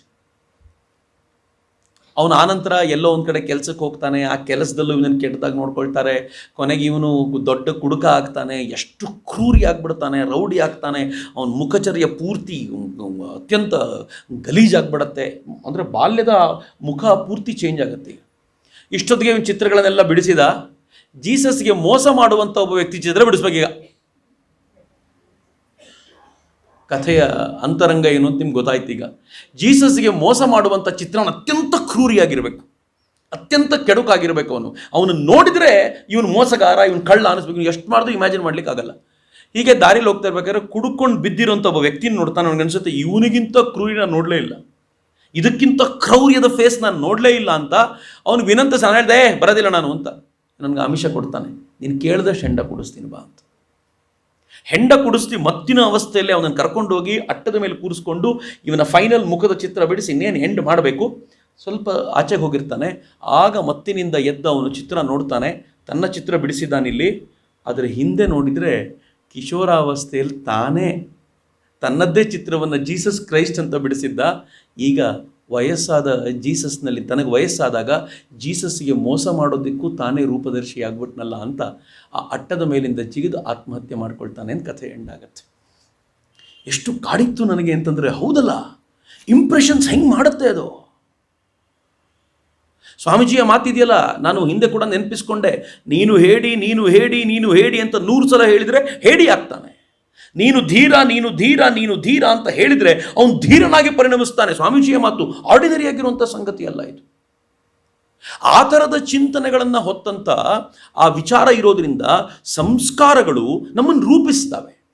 ಆ ಸಂಸ್ಕಾರ ಆ ರೀತಿ ರೂಪಿಸುವಂಥ ಈ ಪ್ರಕ್ರಿಯೆ ಇದೆಯಲ್ಲ, ಅತ್ಯಂತ ವಿಶಿಷ್ಟವಾಗಿರೋದು. ಹಾಗಾಗಿ ಮನೆಯಲ್ಲಿ ಮಾತನಾಡುವಾಗ, ಆಲೋಚನೆ ಮಾಡುವಾಗ ಅತ್ಯಂತ ಸಂಸ್ಕಾರಯುತವಾದ ಶ್ರೇಷ್ಠವಾದ ವಿಚಾರಗಳು ಮಕ್ಕಳ ಕಿವಿಗೆ ಬೀಳುವಂತೆ, ಮಕ್ಕಳು ನೋಡುವಂತೆ ಆಗಬೇಕು ಎನ್ನುವಂಥ ಪ್ರಯತ್ನ ನಮ್ಮದೆಲ್ಲರದ್ದು ಆಗಿದ್ದರೆ ಆ ರಿಪಲ್ಸ್ ಏನು ಹೇಳುತ್ತೆ ಅದು ಒಳ್ಳೆಯದಾಗಿರುತ್ತೆ ಅಂತ ಇರುತ್ತೆ. ಹೀಗಾಗಿ ಕುಸಂಸ್ಕಾರಗಳು ಅವನನ್ನು ಕೆಟ್ಟದಕ್ಕೆ ಪ್ರಚೋದಿಸ್ತವೆ, ಒಳ್ಳೆ ಸಂಸ್ಕಾರಗಳು ಅವನನ್ನು ಒಳ್ಳೆಯದಕ್ಕೆ ಪ್ರಚೋದಿಸ್ತವೆ. ಅಂದರೆ ಅರ್ಥ, ನಾವು ಸ್ವಂತ ಏನೂ ಇಲ್ಲ, ನಮ್ಮದು ಸಂಸ್ಕಾರಗಳ ಕೈಗೊಂಬೆ ಅಂತ ಅಷ್ಟೇ. ನಾನು ಕೆಲವರನ್ನು ನೋಡ್ತೀನಲ್ಲ, ಈ ನೋಡಿದಾಗೆಲ್ಲ ಪಾಠ ಕಲಿ. ಸಂಸ್ಕಾರಗಳು ಹೆಂಗೆ ಇಂಪ್ರೆಷನ್ ಮಾಡುತ್ತೆ ಅಂತಂದರೆ, ಸಿದ್ದೇಶ್ವರ ಸ್ವಾಮೀಜಿಗಳ ಹೆಸರನ್ನು ಕೇಳಿರ್ಬೋದು ನೀವು. ಅದ್ಭುತವಾದ ಯೋಗಿ, ನಡೆದಾಡುವ ದೇವರು, ನಮ್ಮ ಎದುರುಗಡೆ ನಡೆದಾಡುವ ದೇವರು ಅಂತ ಕರೆದರೆ ಖಂಡಿತವಾಗಿಯೂ ಅತಿಶಯೋಕ್ತಿ ಅಲ್ಲ. ಆ ಥರದ ದೈವಿ ಗುಣಗಳೆಲ್ಲ ಸೇರಿಕೊಂಡಿರುವಂಥ ವ್ಯಕ್ತಿಯವರು. ನಾನು ಇಷ್ಟು ಸಲ ಅವ್ರ ಜೊತೆ ಒಡನಾಡಿದ್ದೀನಿ. ಒಂದೇ ಒಂದು ದಿನ ನನ್ನ ಜೀವನದಲ್ಲಿ ಅವ್ರು ಯಾರ ಬಗ್ಗೆ ಆದರೂ ನೆಗೆಟಿವ್ ಮಾತಾಡಿರೋದನ್ನು ಕೇಳಲೇ ಇಲ್ಲ ನಾನು. ಒಂದೇ ಒಂದು ದಿನ. ನೀವು ಅತ್ಯಂತ ಕೆಟ್ಟ ಭಾಷಣ ಮಾಡಿ ಹೋಗಿ, ಅತ್ಯಂತ ಕೆಟ್ಟದಾಗಿ ಮಾತನಾಡಿ ಹೋಗಿ, ಆ ಮಾತನಾಡಿದ್ರಲ್ಲಿರುವಂಥ ಒಂದು ಒಳ್ಳೆ ಸಂಗತಿನ ಹುಡುಕಿ ಎಷ್ಟು ಚೆನ್ನಾಗಿ ಹೇಳಿದ್ರಲ್ಲ ಅದು ಅಂತ ಹೇಳ್ತಾರೆ. ಭಾಳ ಆಶ್ಚರ್ಯ ಅನ್ಸೋ, ಮನುಷ್ಯ ಹೆಂಗಿರ್ಲಿಕ್ಕೆ ಸಾಧ್ಯ ಇದೆಯಾ? ಈ ವಿಕಾರಗಳು ಸ್ವಲ್ಪ ಆದರೂ ಇರಬೇಕಲ್ವ ಅಂತ. ಇಲ್ಲ, ಆದರೆ ಸಂಸ್ಕಾರಗಳು ಏನು ಅದ್ಭುತವಾಗಿದೆ ಅಂತಂದರೆ ಅದು ನೋಡಿ ಕಲಿಯೋದು ಬಹಳ ಇದೆ ಅಂತ. ಆದರೆ ನಾವು ಸಂಸ್ಕಾರದ ಗೊಂಬೆ ಅಂತೂ ಹೌದು ಅಂತ. ಹೀಗಾಗಿ ನಾವು ಏನು ಮಾಡಬೇಕನ್ನಿಸ್ದಾಗಲೂ ಕೂಡ ಈ ಸಂಸ್ಕಾರ ನಮ್ಮನ್ನು ಗಟ್ಟಿಯಾಗಿ ಹಿಡ್ಕೊಳ್ಳುತ್ತೆ. ಒಳ್ಳೆಯ ಸಂಸ್ಕಾರವನ್ನು ಕೊಟ್ಟು ಕೊಟ್ಟು ಕೊಟ್ಟು ನನ್ನ ಮನಸ್ಸಿಗೆ ಒಳ್ಳೆಯದನ್ನು ಹೇಳಿ ಹೇಳಿ ಹೇಳಿ ಈ ಮನಸ್ಸನ್ನು ಒಳ್ಳೆಯದಕ್ಕೆ ತಯಾರು ಮಾಡಿ ನಿಲ್ಲಿಸ್ಬಿಟ್ರೆ, ನಾಳೆ ಬೆಳಿಗ್ಗೆ ಒಂದು ಕೆಟ್ಟದ್ದಾದ ಆಲೋಚನೆ ಬಂತು ಅಂತಂದ್ರೂ ನನ್ನ ಮನಸ್ಸು ಕೆಟ್ಟ ಕೆಲಸ ಮಾಡಲಿಕ್ಕೆ ಬಿಡಲ್ಲ. ಸ್ವಾಮೀಜಿ ಇದನ್ನು ಎಷ್ಟು ಚೆನ್ನಾಗಿ ಹೇಳ್ತಾರೆ ಅಂತಂದರೆ, ಆಮೆ ತನ್ನ ಕಾಲುಗಳನ್ನು ಒಳಗೆಳ್ಕೊಂಡು ಒಮ್ಮೆ ಸೇರಿಕೊಂಡ್ಬಿಟ್ರೆ ನೀವು ಚಿಪ್ಪನ್ನು ಬಡ್ದು ಹಾಕಿದರೂ ಕಾಲನ್ನು ಆಚೆ ಬಿಡಲ್ಲಂತೆ. ಸಂಸ್ಕಾರಗಳು ಹಾಗೆ ಅಂತೆ. ಒಳ್ಳೆಯ ಸಂಸ್ಕಾರಗಳು ಒಮ್ಮೆ ಎಳ್ಕೊಂಡು ಕೂತ್ಬಿಡ್ತು ಅಂತಂದರೆ ನೀವು ಯಾವ ಥರ ಆದರೂ ಬಡೀರಿ, ಅವನನ್ನು ಎಷ್ಟೇ ಬಡಿದ್ರೂ ಕೂಡ ಅದು ಯಾವ ಕಾರಣಕ್ಕೂ ಕೂಡ ಅವನನ್ನು ಬೇರೆ ಹಾದಿಗೆ ಹೋಗ್ಲಿಕ್ಕೆ ಬಿಡಲ್ಲ ಅಂತ. ಇದು ಬಹಳ ವಿಶಿಷ್ಟವಾಗಿರುವಂಥದ್ದು. ಸ್ವಾಮೀಜಿ ಹೇಳೋ ಮಾತನ್ನೇ ಕೋಟ್ ಮಾಡ್ತೀನಿ ನಾನು. ತನ್ನ ಪ್ರೇರಕ ಕೇಂದ್ರ ಮತ್ತು ಕರ್ಮೇಂದ್ರಿಯಗಳ ಮೇಲೆ ಹಿಡಿತವಿರುವವನ ಶೀಲವು ಆತನ ಅಂತಸ್ಥ ಶಕ್ತಿಯು ವಶದಲ್ಲಿರುವುದರಿಂದ ಆತನನ್ನು ಯಾರೂ ಹೊರಗೆಳೆಯಲಾರರು ಅಂತ, ಯಾರೂ ಸೋಲಿಸ್ಲಿಕ್ಕೆ ಸಾಧ್ಯ ಇಲ್ಲ ಅವನನ್ನು ಅಂತ. ಇದು ಬಹಳ ವಿಶೇಷವಾಗಿರುವಂಥ ಸಂಗತಿ ಅಂತ. ಆದರೆ ಸಂಸ್ಕಾರಗಳು ಹೆಂಗೆ ಕೆಲಸ ಮಾಡ್ತಾವೆ ನೋಡಿ. ನನ್ನ ಕೈ ಕುಕೃತ್ಯ ಮಾಡದಂತೆ ತಡಿಲಿಕ್ಕೆ ನನ್ನ ಮನಸ್ಸಿಗೆ ಸಾಮರ್ಥ್ಯ ಇಲ್ಲ, ಬಿಕಾಸ್ ಮನಸ್ಸು ಅದಕ್ಕೆ ಟ್ರೈನ್ ಆಗಿಲ್ಲ.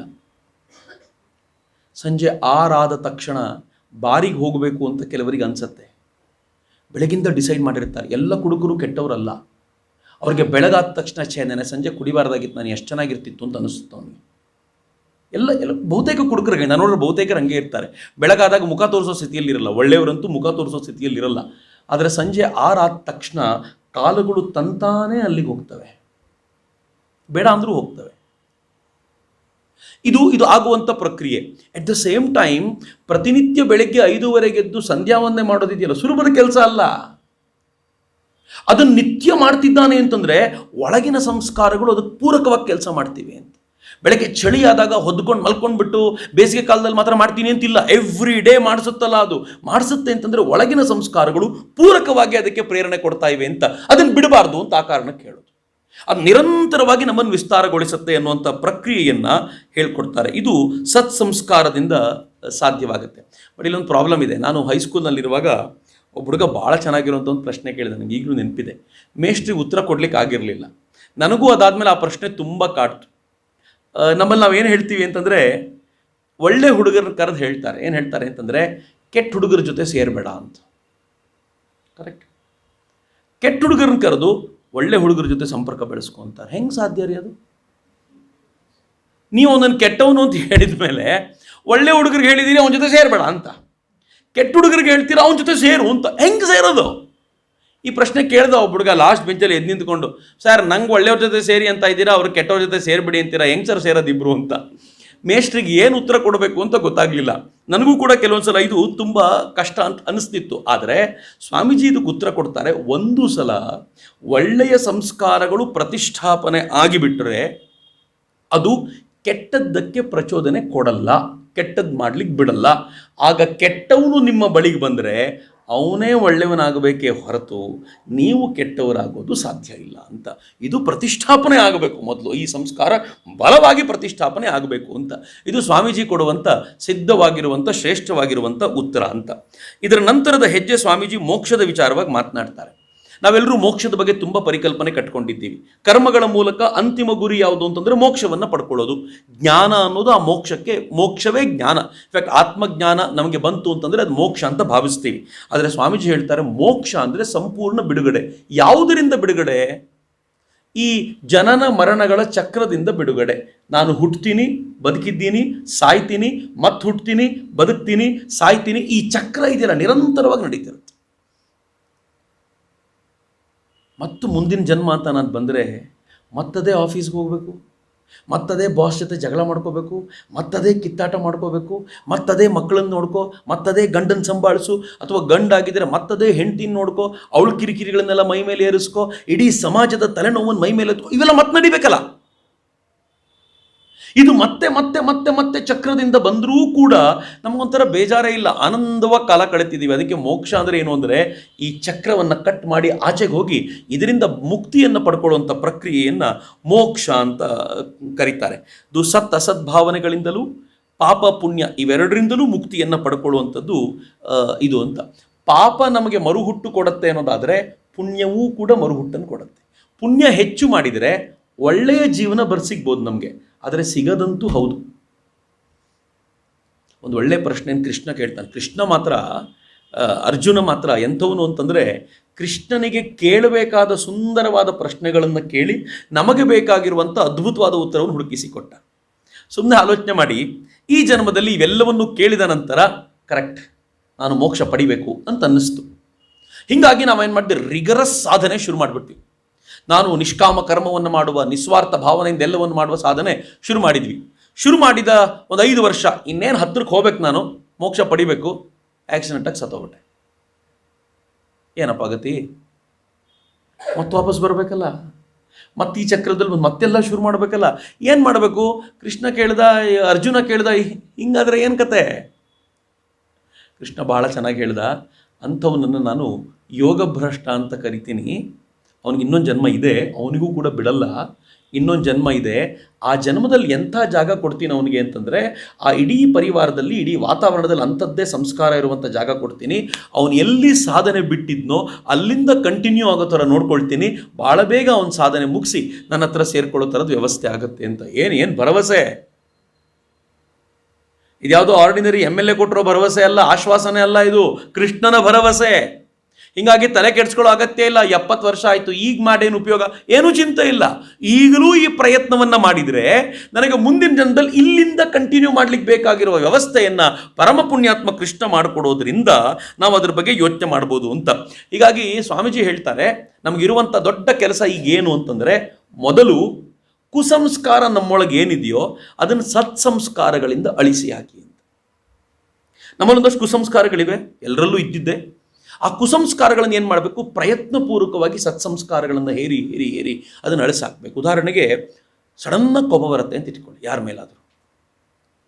ಪ್ರಯತ್ನಪೂರ್ವಕವಾಗಿ ಮನಸ್ಸಿಗೆ ಪದೇ ಪದೇ ಹೇಳಿಕೊಳ್ಳಿ, ಕೋಪ ಮಾಡೋದು ಒಳ್ಳೆಯದಲ್ಲ, ಕೋಪ ಮಾಡೋದು ಒಳ್ಳೆಯದಲ್ಲ, ಕೋಪದಿಂದ ನನಗೆ ಒಳ್ಳೆಯದಾಗಲ್ಲ ಅಂತ ಪದೇ ಪದೇ ಹೇಳ್ಕೊಳ್ತಾ ಮನಸ್ಸಿಗೆ ಅದನ್ನು ಹೇಳ್ಕೊಳ್ತಾ ಹೋದರೆ ಕುಸಂಸ್ಕಾರ ಅಳಿದು ಅಲ್ಲಿ ಸುಸಂಸ್ಕಾರ ಪ್ರತಿಷ್ಠಾಪನೆಗೊಳ್ಳುತ್ತೆ.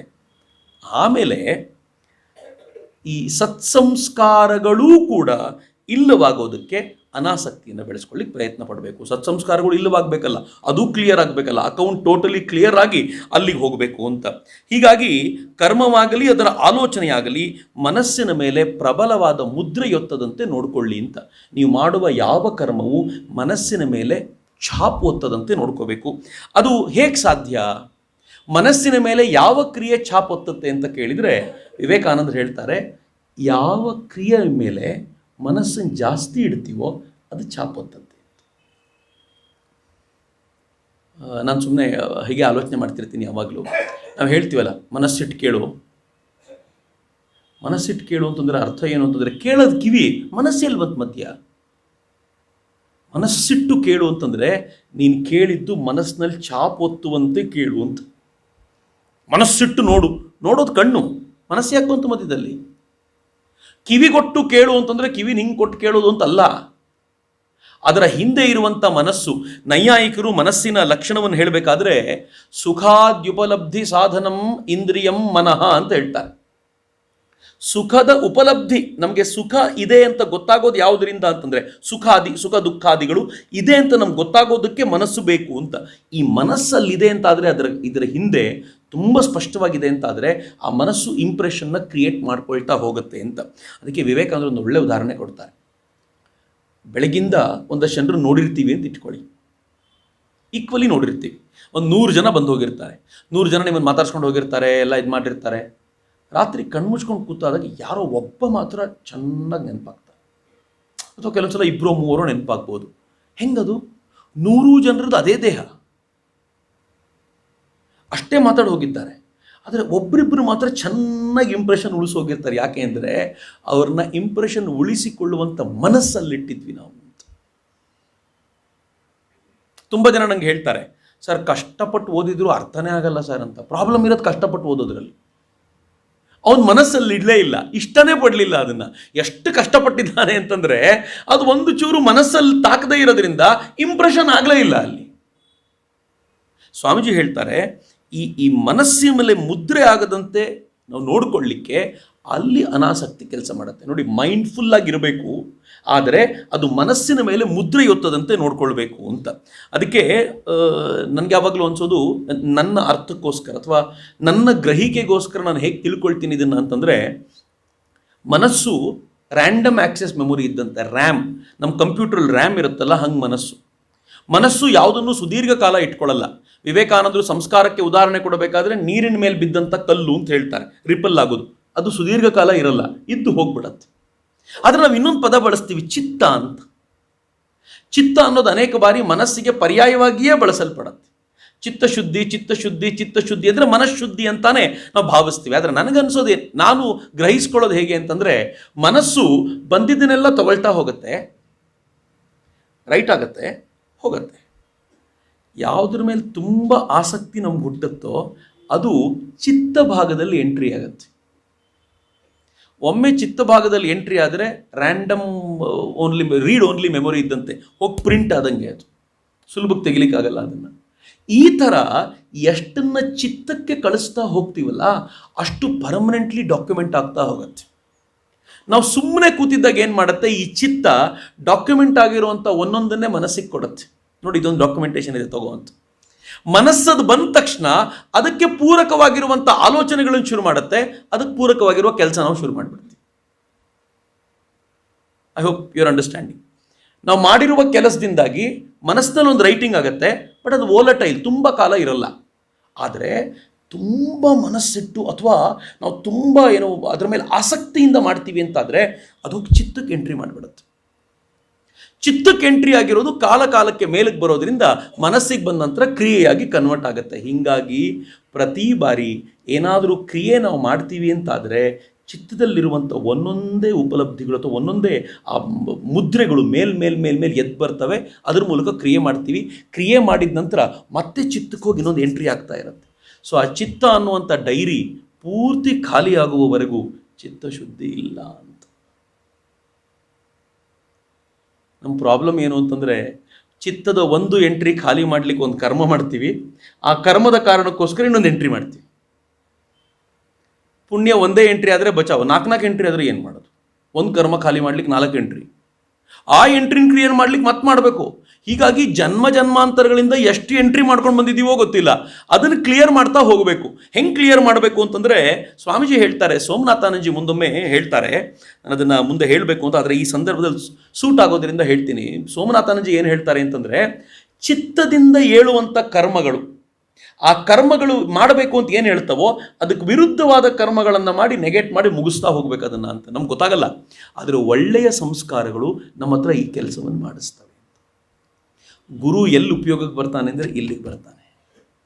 ಗುರು ಬಂದಿರೋದ್ರಿಂದ ನಮ್ಗೆ ಏನು ಲಾಭ ಆಗುತ್ತೆ ಅಂತಂದರೆ, ಯಾವುದನ್ನು ಮಾಡಬೇಕು ಯಾವುದನ್ನು ಮಾಡಬಾರ್ದು ಆತ ತನ್ನ ಸೂಕ್ಷ್ಮ ದೃಷ್ಟಿಯಿಂದ ನೋಡಿ ಇಂಥ ಕೆಲಸ ಸೂಟ್ ಆಗುತ್ತೆ ಮಾಡು ಅಂತ ಯಾಕೆ ಹೇಳ್ತಾನೆ ಅಂದರೆ, ಒಳಗಿರೋ ಕರ್ಮದ ಎಂಟ್ರಿ ಅಳಿಸ್ಲಿಕ್ಕೆ ಇಲ್ಲಿ ಉಪಯೋಗ ಆಗತ್ತೆ ಅಂತ.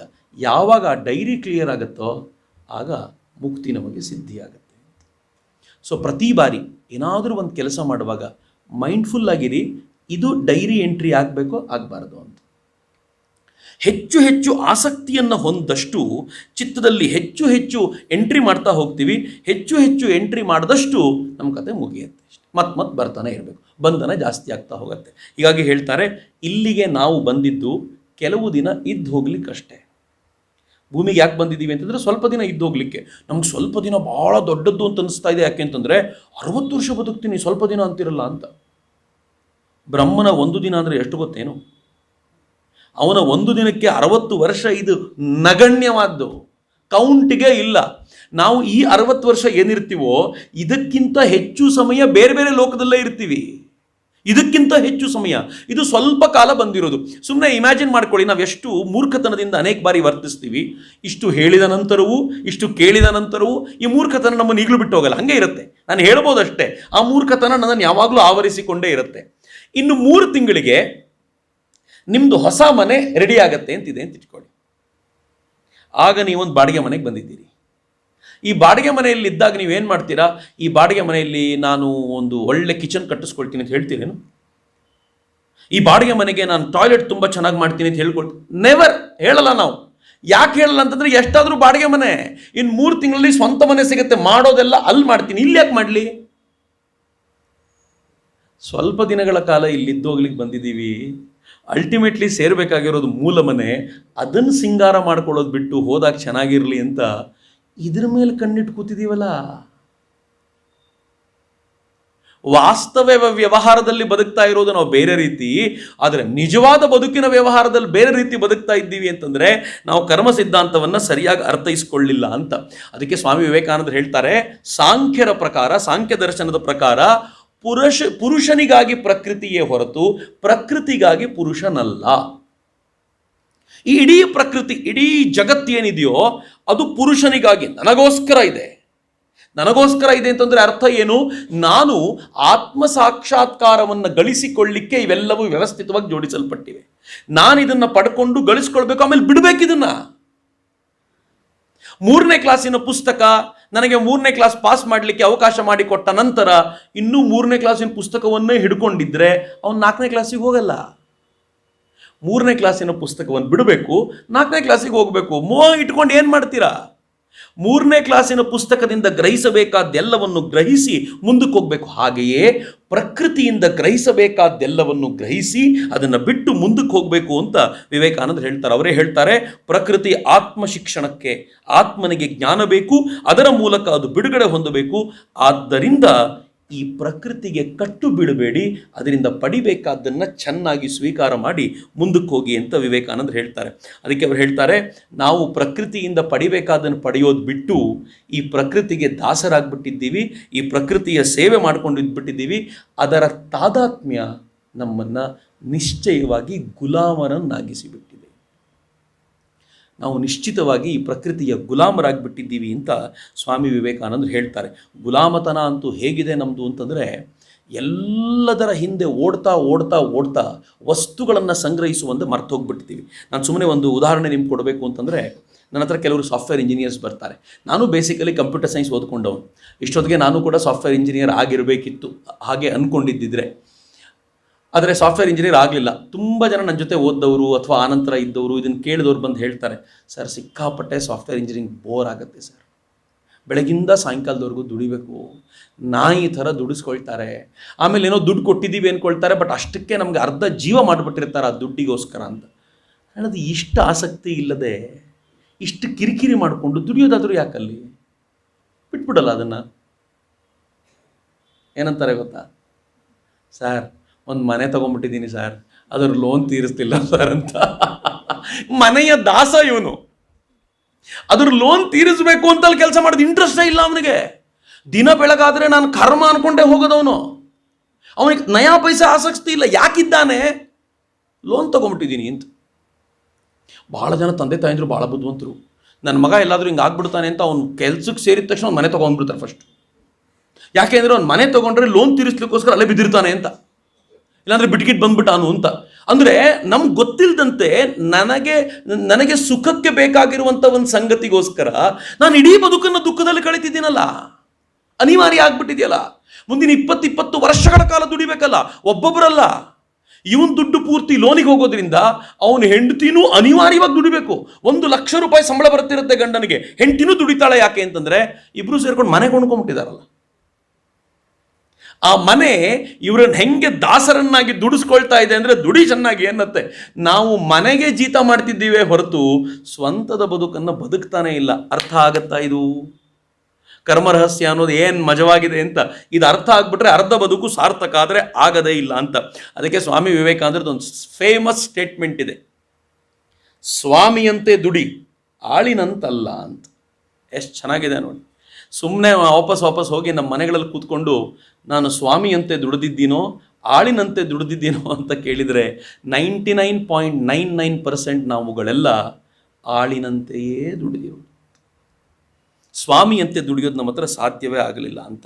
ಸ್ವಾಮಿಯಂತೆ ದುಡಿಯೋದು ಹೆಂಗೆ ಅಂತಂದರೆ, ಸುಮ್ಮನೆ ಯೋಚನೆ ಮಾಡಿ, ಮನೆಯಲ್ಲಿ ಮನೆ ಕೆಲಸದವಳು ಮತ್ತು ಮನೆ ಓನರ್ ಇಬ್ಬರು ಹೆಂಗಿರ್ತಾರೆ ಅಂತ. ಉದಾಹರಣೆಗೆ ಮನೆ ಓನರ್ ಅಥವಾ ಅವನ ಹೆಂಡತಿ ಮತ್ತು ಮನೆ ಕೆಲಸದವಳು ಇಬ್ಬರ ನಡುವೆ ಇರೋ ಡಿಫ್ರೆನ್ಸ್ ಏನು ಅಂತಂದರೆ, ಆ ಹೆಂಡತಿಗೆ ಎಲ್ಲವೂ ತನ್ನದ್ದೇ, ತನ್ನ ಬೇಕಾದಾಗ ಬಳಸ್ಬೋದು, ಬೇಡದಿದ್ರೆ ಬಿಡ್ಬೋದು. ಮನೆ ಕೆಲಸದೊಳಗೆ ಹಂಗಲ್ಲ. ಅಯ್ಯೋ ಇದೊಂದು ಟಿ ವಿ ಇದೆ, ಈ ಟಿ ವಿ ನಮ್ಮನೇಲಿ ಇದ್ದಿದ್ರೆ ಎಷ್ಟು ಚೆನ್ನಾಗಿರ್ತಿತ್ತು, ಇಲ್ಲೊಂದು ಇದ್ದಿದ್ರೆ ಎಷ್ಟು ಚೆನ್ನಾಗಿರ್ತಿತ್ತು, ಅಕಸ್ಮಾತ್ ಸ್ವಲ್ಪ ಕದಿಯೋ ಬುದ್ಧಿ ಇದ್ದರೆ ಅಂತೂ ಎಷ್ಟು ಒಡವೆ ಇದೆ, ಒಂದು ತೆಗೆದರೆ ಗೊತ್ತಾಗತ್ತಾ ಇವರಿಗೆ ಅಂತ. ನಾವೆಲ್ಲರೂ ಈ ಪ್ರಕೃತಿಯಲ್ಲಿ ಹಾಗೆ ಕಳ್ಳರ ಥರ ಬದುಕ್ತಾ ಇದ್ದೀವಿ.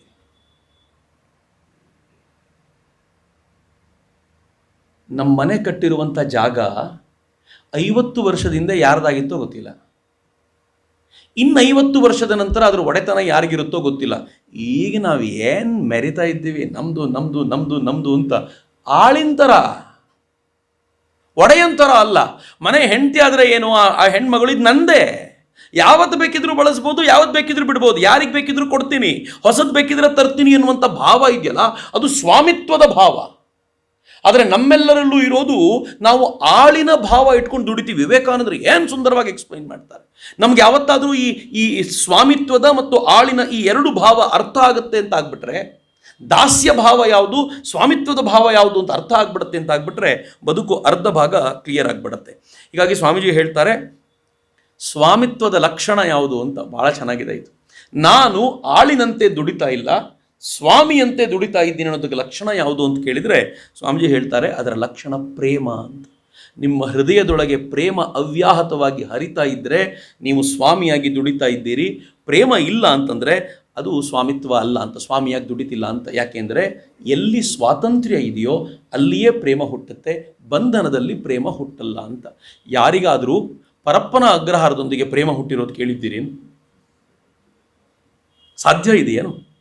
ನನಗೆ ಪರಪ್ಪನ ಅಗ್ರಹಾರ ಭಾಳ ಇಷ್ಟ ಆಯಿತು ಸರ್, ಏನು ಊಟ ಸರ್, ಎಷ್ಟು ಚೆನ್ನಾಗಿರೋ, ಏನು ಒಳ್ಳೆ ಕಂಪ್ಯಾನಿಯನ್ಸು, ಎಷ್ಟು ಪ್ರೀತಿ. ಯಾವನಾದರೂ ಹೇಳ್ತಾನ? 14 ವರ್ಷ ಕಳೆದ ನಂತರವೂ ಕೂಡ ಯಾವಾಗ ಆಚೆ ಬರ್ತೀನಪ್ಪ ಅಂತ ಅನ್ಸತ್ತೇನು? ಬೆಳಕಿನ ಕೊರತೆ ಇಲ್ಲ, ನಾನು ಕತ್ಲಲ್ಲಿಲ್ಲ, ಅಲ್ಲಿ ಬೆಳಕೆ ಇದೆ. ಆದರೆ ಯಾವಾಗ ಆಚೆ ಬರ್ತೀನೋ ಅಂತ ಕಾಯ್ತಿರ್ತಾನೆ. ಅಂದರೆ ಬಂಧನ ಯಾವತ್ತೂ ನಿಮಗೆ ಆನಂದ ಕೊಡುವಂಥದ್ದಲ್ಲ, ಸ್ವಾಮಿತ್ವ ತರುವಂಥದ್ದಲ್ಲ. ಅದಕ್ಕೆ ಸ್ವಾಮೀಜಿ ಹೇಳ್ತಾರೆ, ಸ್ವಾತಂತ್ರ್ಯ ಎಲ್ಲಿದೆಯೋ ಅಲ್ಲೇ ಸ್ವಾಮಿತ್ವ ಇರುವಂಥದ್ದು ಅಂತ.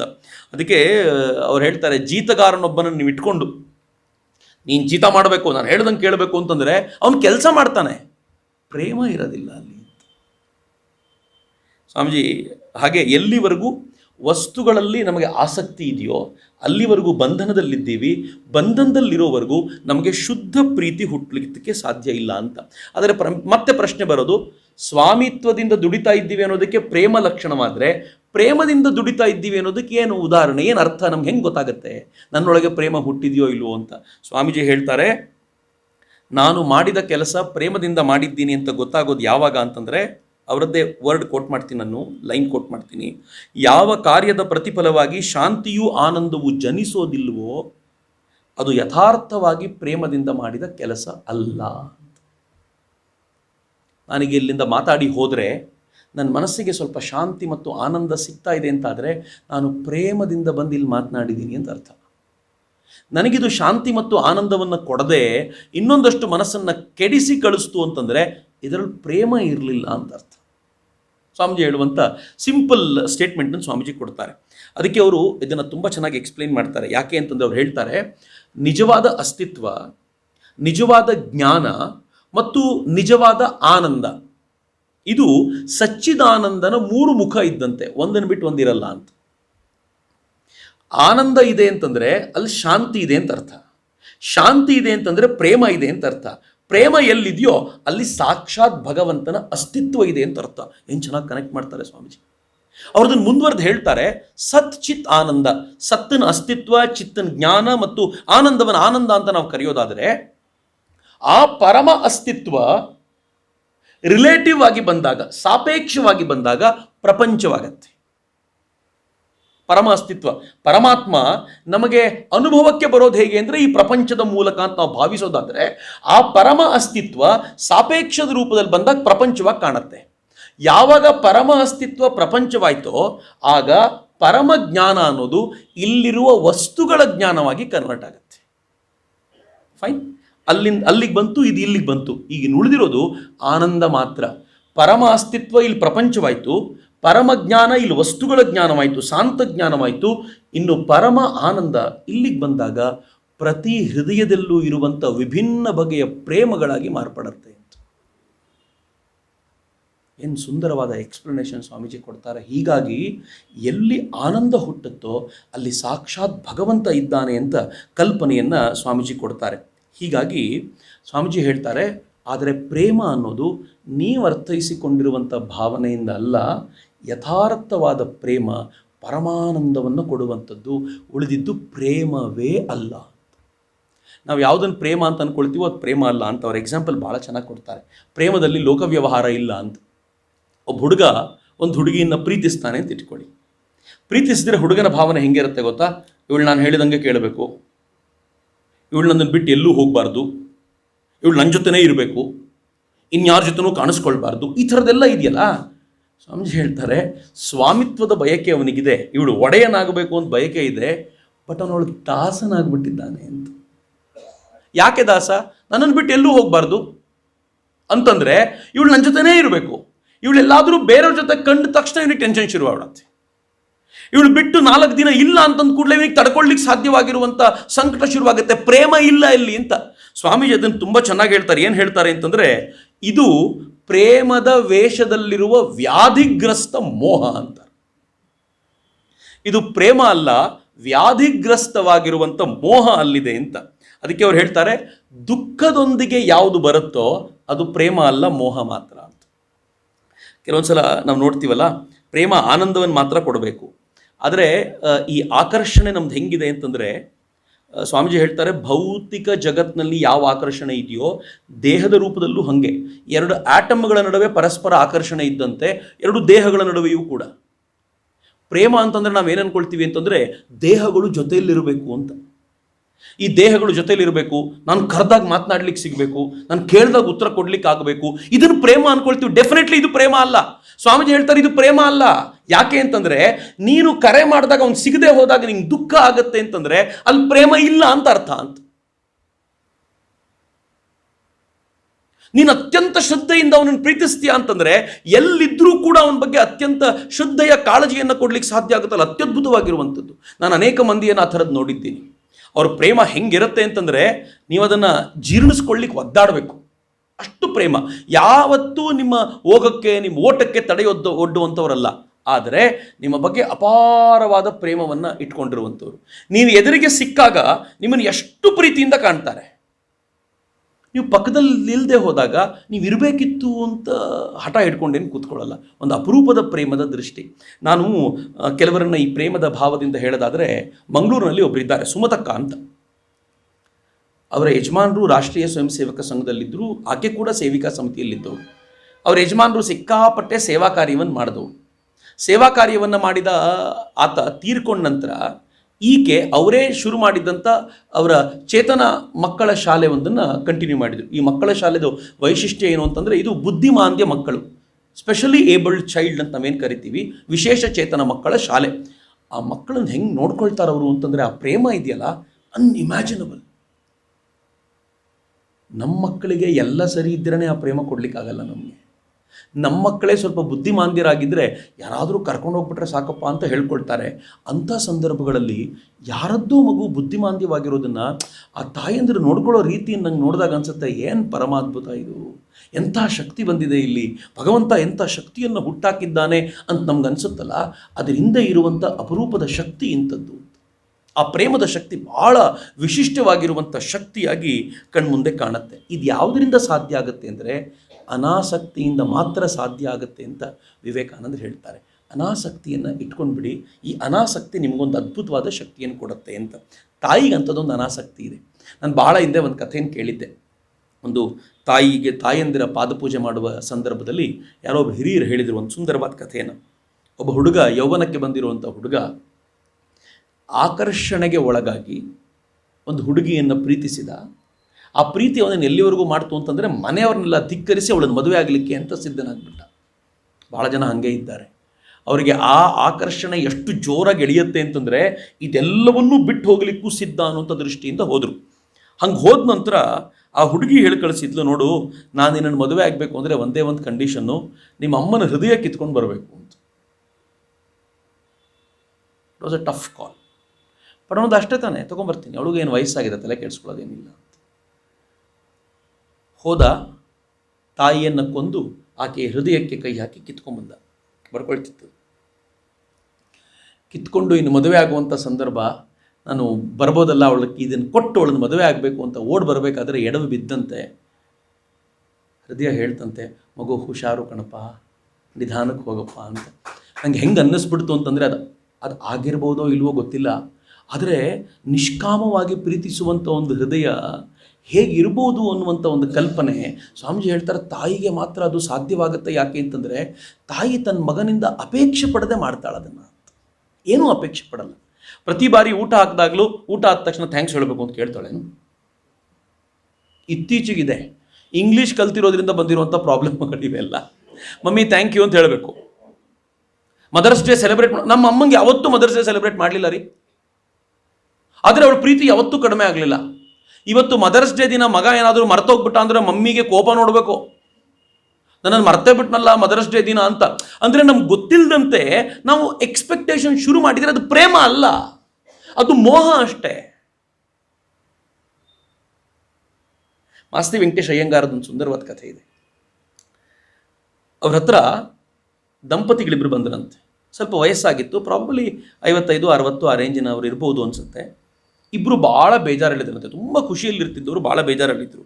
ಬೇಜಾರಲ್ಲಿದ್ದಾಗ ಮಾಸ್ತಿಯವ್ರು ಕೇಳಿದ್ರಂತೆ, ಯಾಕೆ ಏನಾಯ್ತು ನಿಮಗೆ, ಯಾಕೆ ಬೇಜಾರಲ್ಲಿದ್ದೀರಾ ಅಂತ. ಅವರಂದ್ರಂತೆ, ನೋಡಿ ಮಾಸ್ತಿಯವರೇ, ನಮ್ಮ ಮಗ ಎಂಥ ಕೆಲಸ ಮಾಡಿಬಿಟ್ಟ. ಹೇಳಿದ್ರು, ಏನಾಯಿತು, ಏನು ಮಾಡಿದ? ಅವನು ಮದುವೆ ಆಗಿ ಹೆಂಡತಿ ಜೊತೆ ಬೇರೆ ಮನೆ ಮಾಡ್ಕೊಂಡ್ಬಿಟ್ಟ ಅಂತ, ನಮ್ಮ ಬಗ್ಗೆ ಕೇರೇ ಮಾಡಲಿಲ್ಲ, ಹೋಗ್ಬಿಟ್ಟ ಅಂತ. ಮಾಸ್ತಿಯವ್ರು ಅದಕ್ಕೆ ಬೇಜಾರು ಯಾಕೆ? ಬೇಜಾರು ಯಾಕೆ ಅಂತಂದರೆ ನಾವು ಬೆಳೆಸ್ಲಿಲ್ಲ ಅವನನ್ನು ಇಷ್ಟು, ಯಾವಳೋ ಬಂದ್ಲು ಅಂತ ಅವ್ರ ಜೊತೆ ಹೋಗ್ಬಿಡದ. ನಮ್ಮ ಸ್ವಲ್ಪ ಜೋರಾಗಿ ಮಾತಾಡಿದ್ರು. ತಕ್ಷಣ ಮಾಸ್ತಿಯವರು ಹೇಳಿದರು, ಈ ಮಗನನ್ನು ಪಡಿಬೇಕು ಅಂತ ಹಂಗಂಗೆ ಹುಟ್ಟಿದ್ನೋ ಏನಾದರೂ ಪಡಿಬೇಕು ಅಂತ ದೇವ್ರ ಪೂಜೆ ಎಲ್ಲ ಏನು ಮಾಸ್ತಿಯವ್ರು ಹಿಂಗೆ ಕೇಳ್ತೀರೋ, ಎಷ್ಟು ಪೂಜೆ ಮಾಡಿದ್ದೀವಿ ಇವನನ್ನು ಪಡಿಲಿಕ್ಕೆ.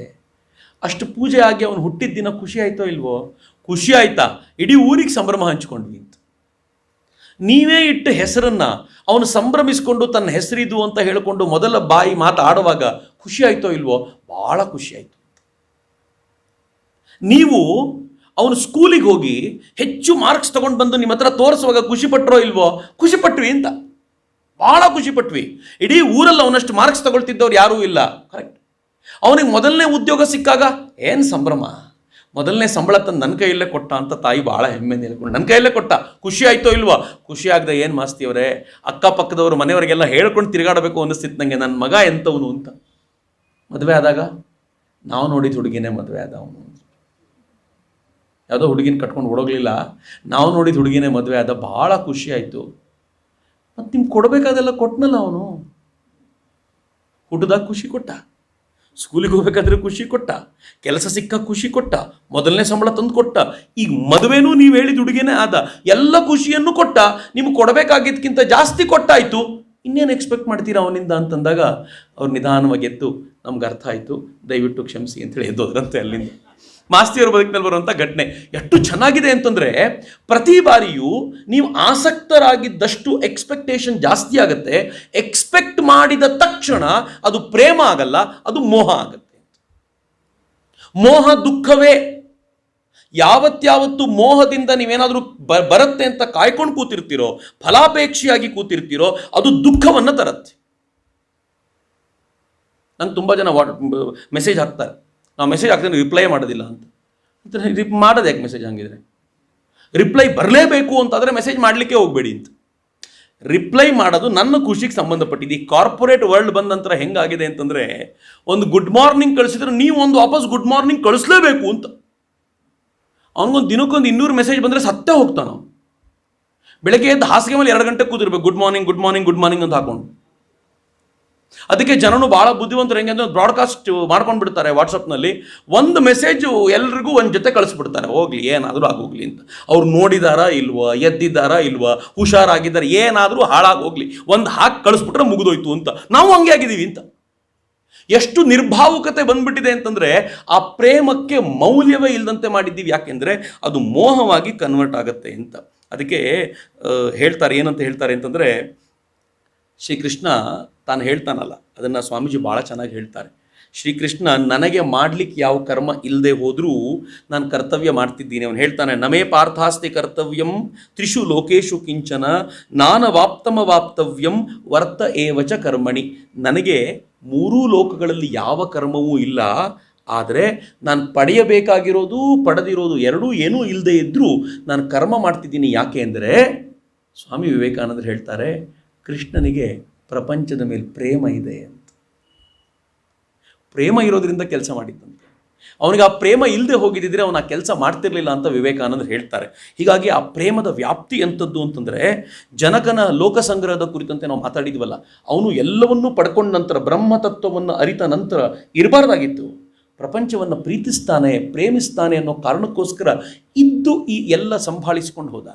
ಸ್ವಾಮಿ ವಿವೇಕಾನಂದರು ರಾಮಕೃಷ್ಣರ ಬಳಿಗೆ ಹೋಗಿ ಒಂದಿನ ಹೇಳ್ತಾರೆ, ನನಗೆ ನಿಮ್ಮಿಂದ ಆಗಬೇಕಾಗಿರೋ ಒಂದು ಉಪಕಾರ ಏನು ಅಂತಂದರೆ, ನಾನು ಎತ್ತರಕ್ಕೆ ಏರಬೇಕು, ಸಮಾಧಿ ಸ್ಥಿತಿಯಲ್ಲಿರಬೇಕು, ಆಗಾಗ 3 ದಿನಗಳ ಕಾಲ 4 ದಿನಗಳ ಕಾಲ ಕೆಳಗೆ ಬಂದು ಸ್ವಲ್ಪ ಊಟ ಗೀಟ ಮಾಡಿ ಮತ್ತೆ ಅಲ್ಲಿ ಹೋಗಬೇಕು ಅಂತ. ಇದೆ ನನ್ನ ಜೀವನದ ಗುರಿ, ಇಷ್ಟೇ, ಹಿಂಗೆ ಮಾಡಿಬಿಡಿ ಅಂತ. ಯಾಕಂದರೆ ರಾಮಕೃಷ್ಣರ ಸ್ಪರ್ಶದಿಂದ ಆ ಸಮಾಧಿಯ ಅನುಭವ ನೋಡಿದ್ನಲ್ಲ, ರಾಮಕೃಷ್ಣ ಹೇಳ್ತಾರೆ, ನಾನು ನಿನ್ನನ್ನು ಜಗತ್ತಿಗೆ ಒಳಿತು ಮಾಡುವಂಥ ಶ್ರೇಷ್ಠ ವ್ಯಕ್ತಿ ಆಗ್ತೀಯಾ ಅಂತ ಅಂದ್ಕೊಂಡ್ರೆ ನಿನ್ನ ಸ್ವಂತ ಮುಕ್ತಿ ಗಮನಿಸ್ತಾ ಇದ್ದೀಯಾ, ಇದೇ ಕೊನೆ, ಇನ್ನು ಮುಂದೆ ನಿಂಗೆ ಸಮಾಧಿ ಯಾವತ್ತೂ ಸಿಗಲ್ಲ. ರಾಮಕೃಷ್ಣರು ಹೇಳೋದು, ಸಮಾಧಿ ನಿನಗೆ ಯಾವತ್ತೂ ಸಿಗಲ್ಲ. ನಿನ್ನ ಸಮಾಧಿಯ ಪೆಟ್ಟಿಗೆಗೆ ಬೀಗ ಹಾಕಿ ಬೀಗದ ಕೈ ನಾನು ತೊಗೊಂಡು ಹೋಗ್ಬಿಡ್ತೀನಿ.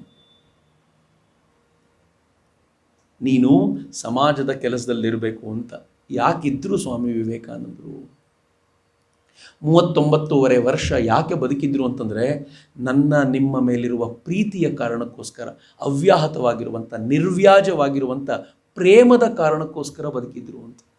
ಆ ಪ್ರೇಮ ಅವರನ್ನು ಬದುಕಿಸಿಡ್ತು. ಈ ಸಮಾಜಕ್ಕೆ ಒಳಿತಾಗಬೇಕು ಎನ್ನುವಂಥ, ಈ ಸಮಾಜ ಚೆನ್ನಾಗಿರುವಂಥ ಹಾದಿಯಲ್ಲಿ ನಡಿಬೇಕು ಅನ್ನೋ ಪ್ರೇಮ. ಈ ಪ್ರೇಮದಲ್ಲಿ ವ್ಯವಹಾರ ಏನೂ ಇರಲಿಲ್ಲ. ಯಾವತ್ತೋ ಒಂದು ದಿನ ಯಾರೋ ಒಬ್ಬ ಹುಡುಗ ಬಂದು ನನ್ನ ಬಗ್ಗೆ ಒಳ್ಳೆ ಮಾತುಗಳನ್ನು ಆಡ್ತಾನೆ, ಹೀಗಾಗಿ ನಾನು ಕೆಲಸ ಮಾಡಬೇಕು ಅನ್ನೋ ಕಲ್ಪನೆ ಇರಲಿಲ್ಲ.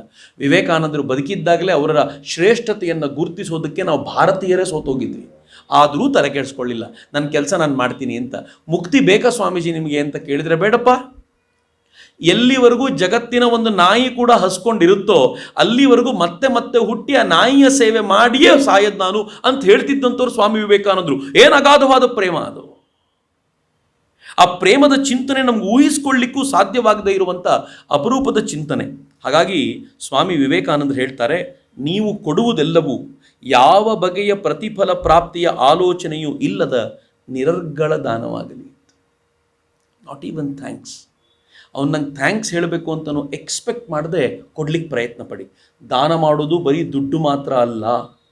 ನಾನು ಆಗಲೇ ಹೇಳಿದ್ದೀನಿ, ಬೌದ್ಧಿಕ ದಾನವೂ ದಾನವೇ, ಪಾರಮಾರ್ಥಿಕ ದಾನವೂ ದಾನವೇ. ಇನ್ಫ್ಯಾಕ್ಟ್ ಇನ್ನೂ ಎತ್ತರದ ದಿಕ್ಕಿನಲ್ಲಿ ಹೋಗುವಂಥದ್ದು.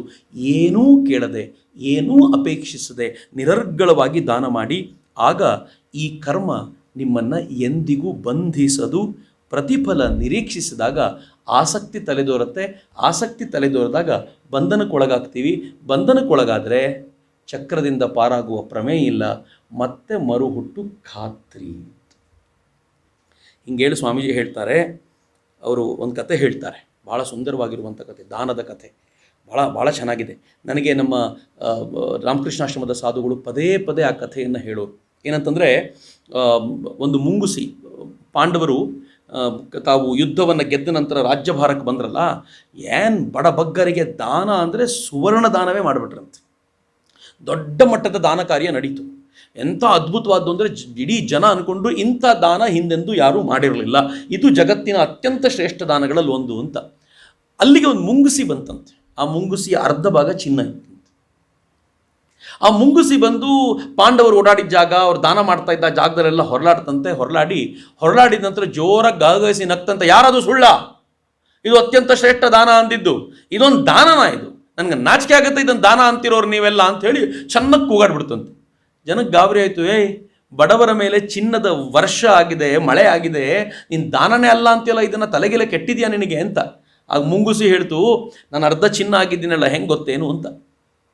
ಹೆಂಗೆ ಅಂತ ಕೇಳಿದಾಗ, ಒಬ್ಬ ಬಡ ಬ್ರಾಹ್ಮಣನ ಮನೆಗೆ 3 ವರ್ಷಗಳ ಕಾಲ ಕ್ಷಾಮ ಇದ್ದಂಥ ಊರಿನ ಅತ್ಯಂತ ದಟ್ಟ ದಾರಿದ್ರ್ಯದಲ್ಲಿರುವಂಥ ಬ್ರಾಹ್ಮಣನಿಗೆ ಇದ್ದಕ್ಕಿದ್ದಂತೆ ಒಂದಿನ ಸ್ವಲ್ಪ ಗೋಧಿ ಹಿಟ್ಟು ಸಿಕ್ತಂತೆ.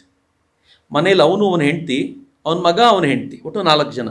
4 ಜನಕ್ಕೆ ಈಕ್ವಲಿ ಆ ಗೋಧಿ ಹಿಟ್ಟನ್ನು ಹಂಚಿ ನಮ್ಗೆ ಬೇಕಾಗಿರುವಂಥ ಅಡುಗೆ ಮಾಡ್ಕೊಳ್ಳೋಣ ಅಂತ 4 ಜನ ರೊಟ್ಟಿ ಮಾಡ್ಕೊಂಡ್ರಂತೆ. ಇನ್ನೇನು ಬಾಯಿಗೆ ಹಾಕಬೇಕು ಅಷ್ಟೊತ್ತಿಗೆ ಯಾರೋ ಬಾಗಿಲು ಬಡಿದ್ರು. ನೋಡಿದ್ರೆ ಒಬ್ಬ ಸನ್ಯಾಸಿ ಹಸ್ಕೊಂಡು ಬಂದು ನಿಂತುಬಿಟ್ಟಿದ್ದಾನೆ. ಭಾಳ ಹೊಟ್ಟೆ ಹಸಿತಾ ಇದೆ ನನಗೆ, ಸತ್ಯ ಹೋಗೋಂಗಿದ್ದೀನಿ ಅಂತ. ಸರಿ, ಮನೆಗೆ ಬಂದಿರುವಂಥ ಸನ್ಯಾಸಿಗೆ ಇಲ್ಲ ಅಂತ ಹೇಳಬಾರ್ದು ಅಂತ ತನ್ನ ಪಾಲಿನ ರೊಟ್ಟಿಯನ್ನು ಆ ಮನೆಯ ಒಡೆಯ ಕೊಟ್ಟಂತೆ, ತಿನ್ನುವಂತ. ಆ ಮನೆಯ ಒಡೆಯ ಕೊಟ್ಟು ಹಸಿವಿನಿಂದ ಇವನು ಸತ್ತ. ಅವನಿಗೆ ಕೊಟ್ಟ. ಅದನ್ನು ಕೊಟ್ಟು ತಿಂದ ಮೇಲೆ ಆ ಸನ್ಯಾಸಿ ಸುಮ್ಮನಿರ್ಬೇಕೋ ಬೇಡವೋ? ಅವನಂದಂತೆ, ನೀವು ಕೊಡದೆ ಹೋಗಿದ್ರೇ ಚೆನ್ನಾಗಿತ್ತು, 1 ರೊಟ್ಟಿ ಕೊಟ್ಟು ಬೆಂಕಿ ಹತ್ಬಿಟ್ಟಿದೆ ನನಗೀಗ, ಈಗ ಬದುಕೋಂಗಿಲ್ಲ ಸಾಯೋಂಗಿಲ್ಲ, ಏನಾದರೂ ಮಾಡಿ ಅಂತ.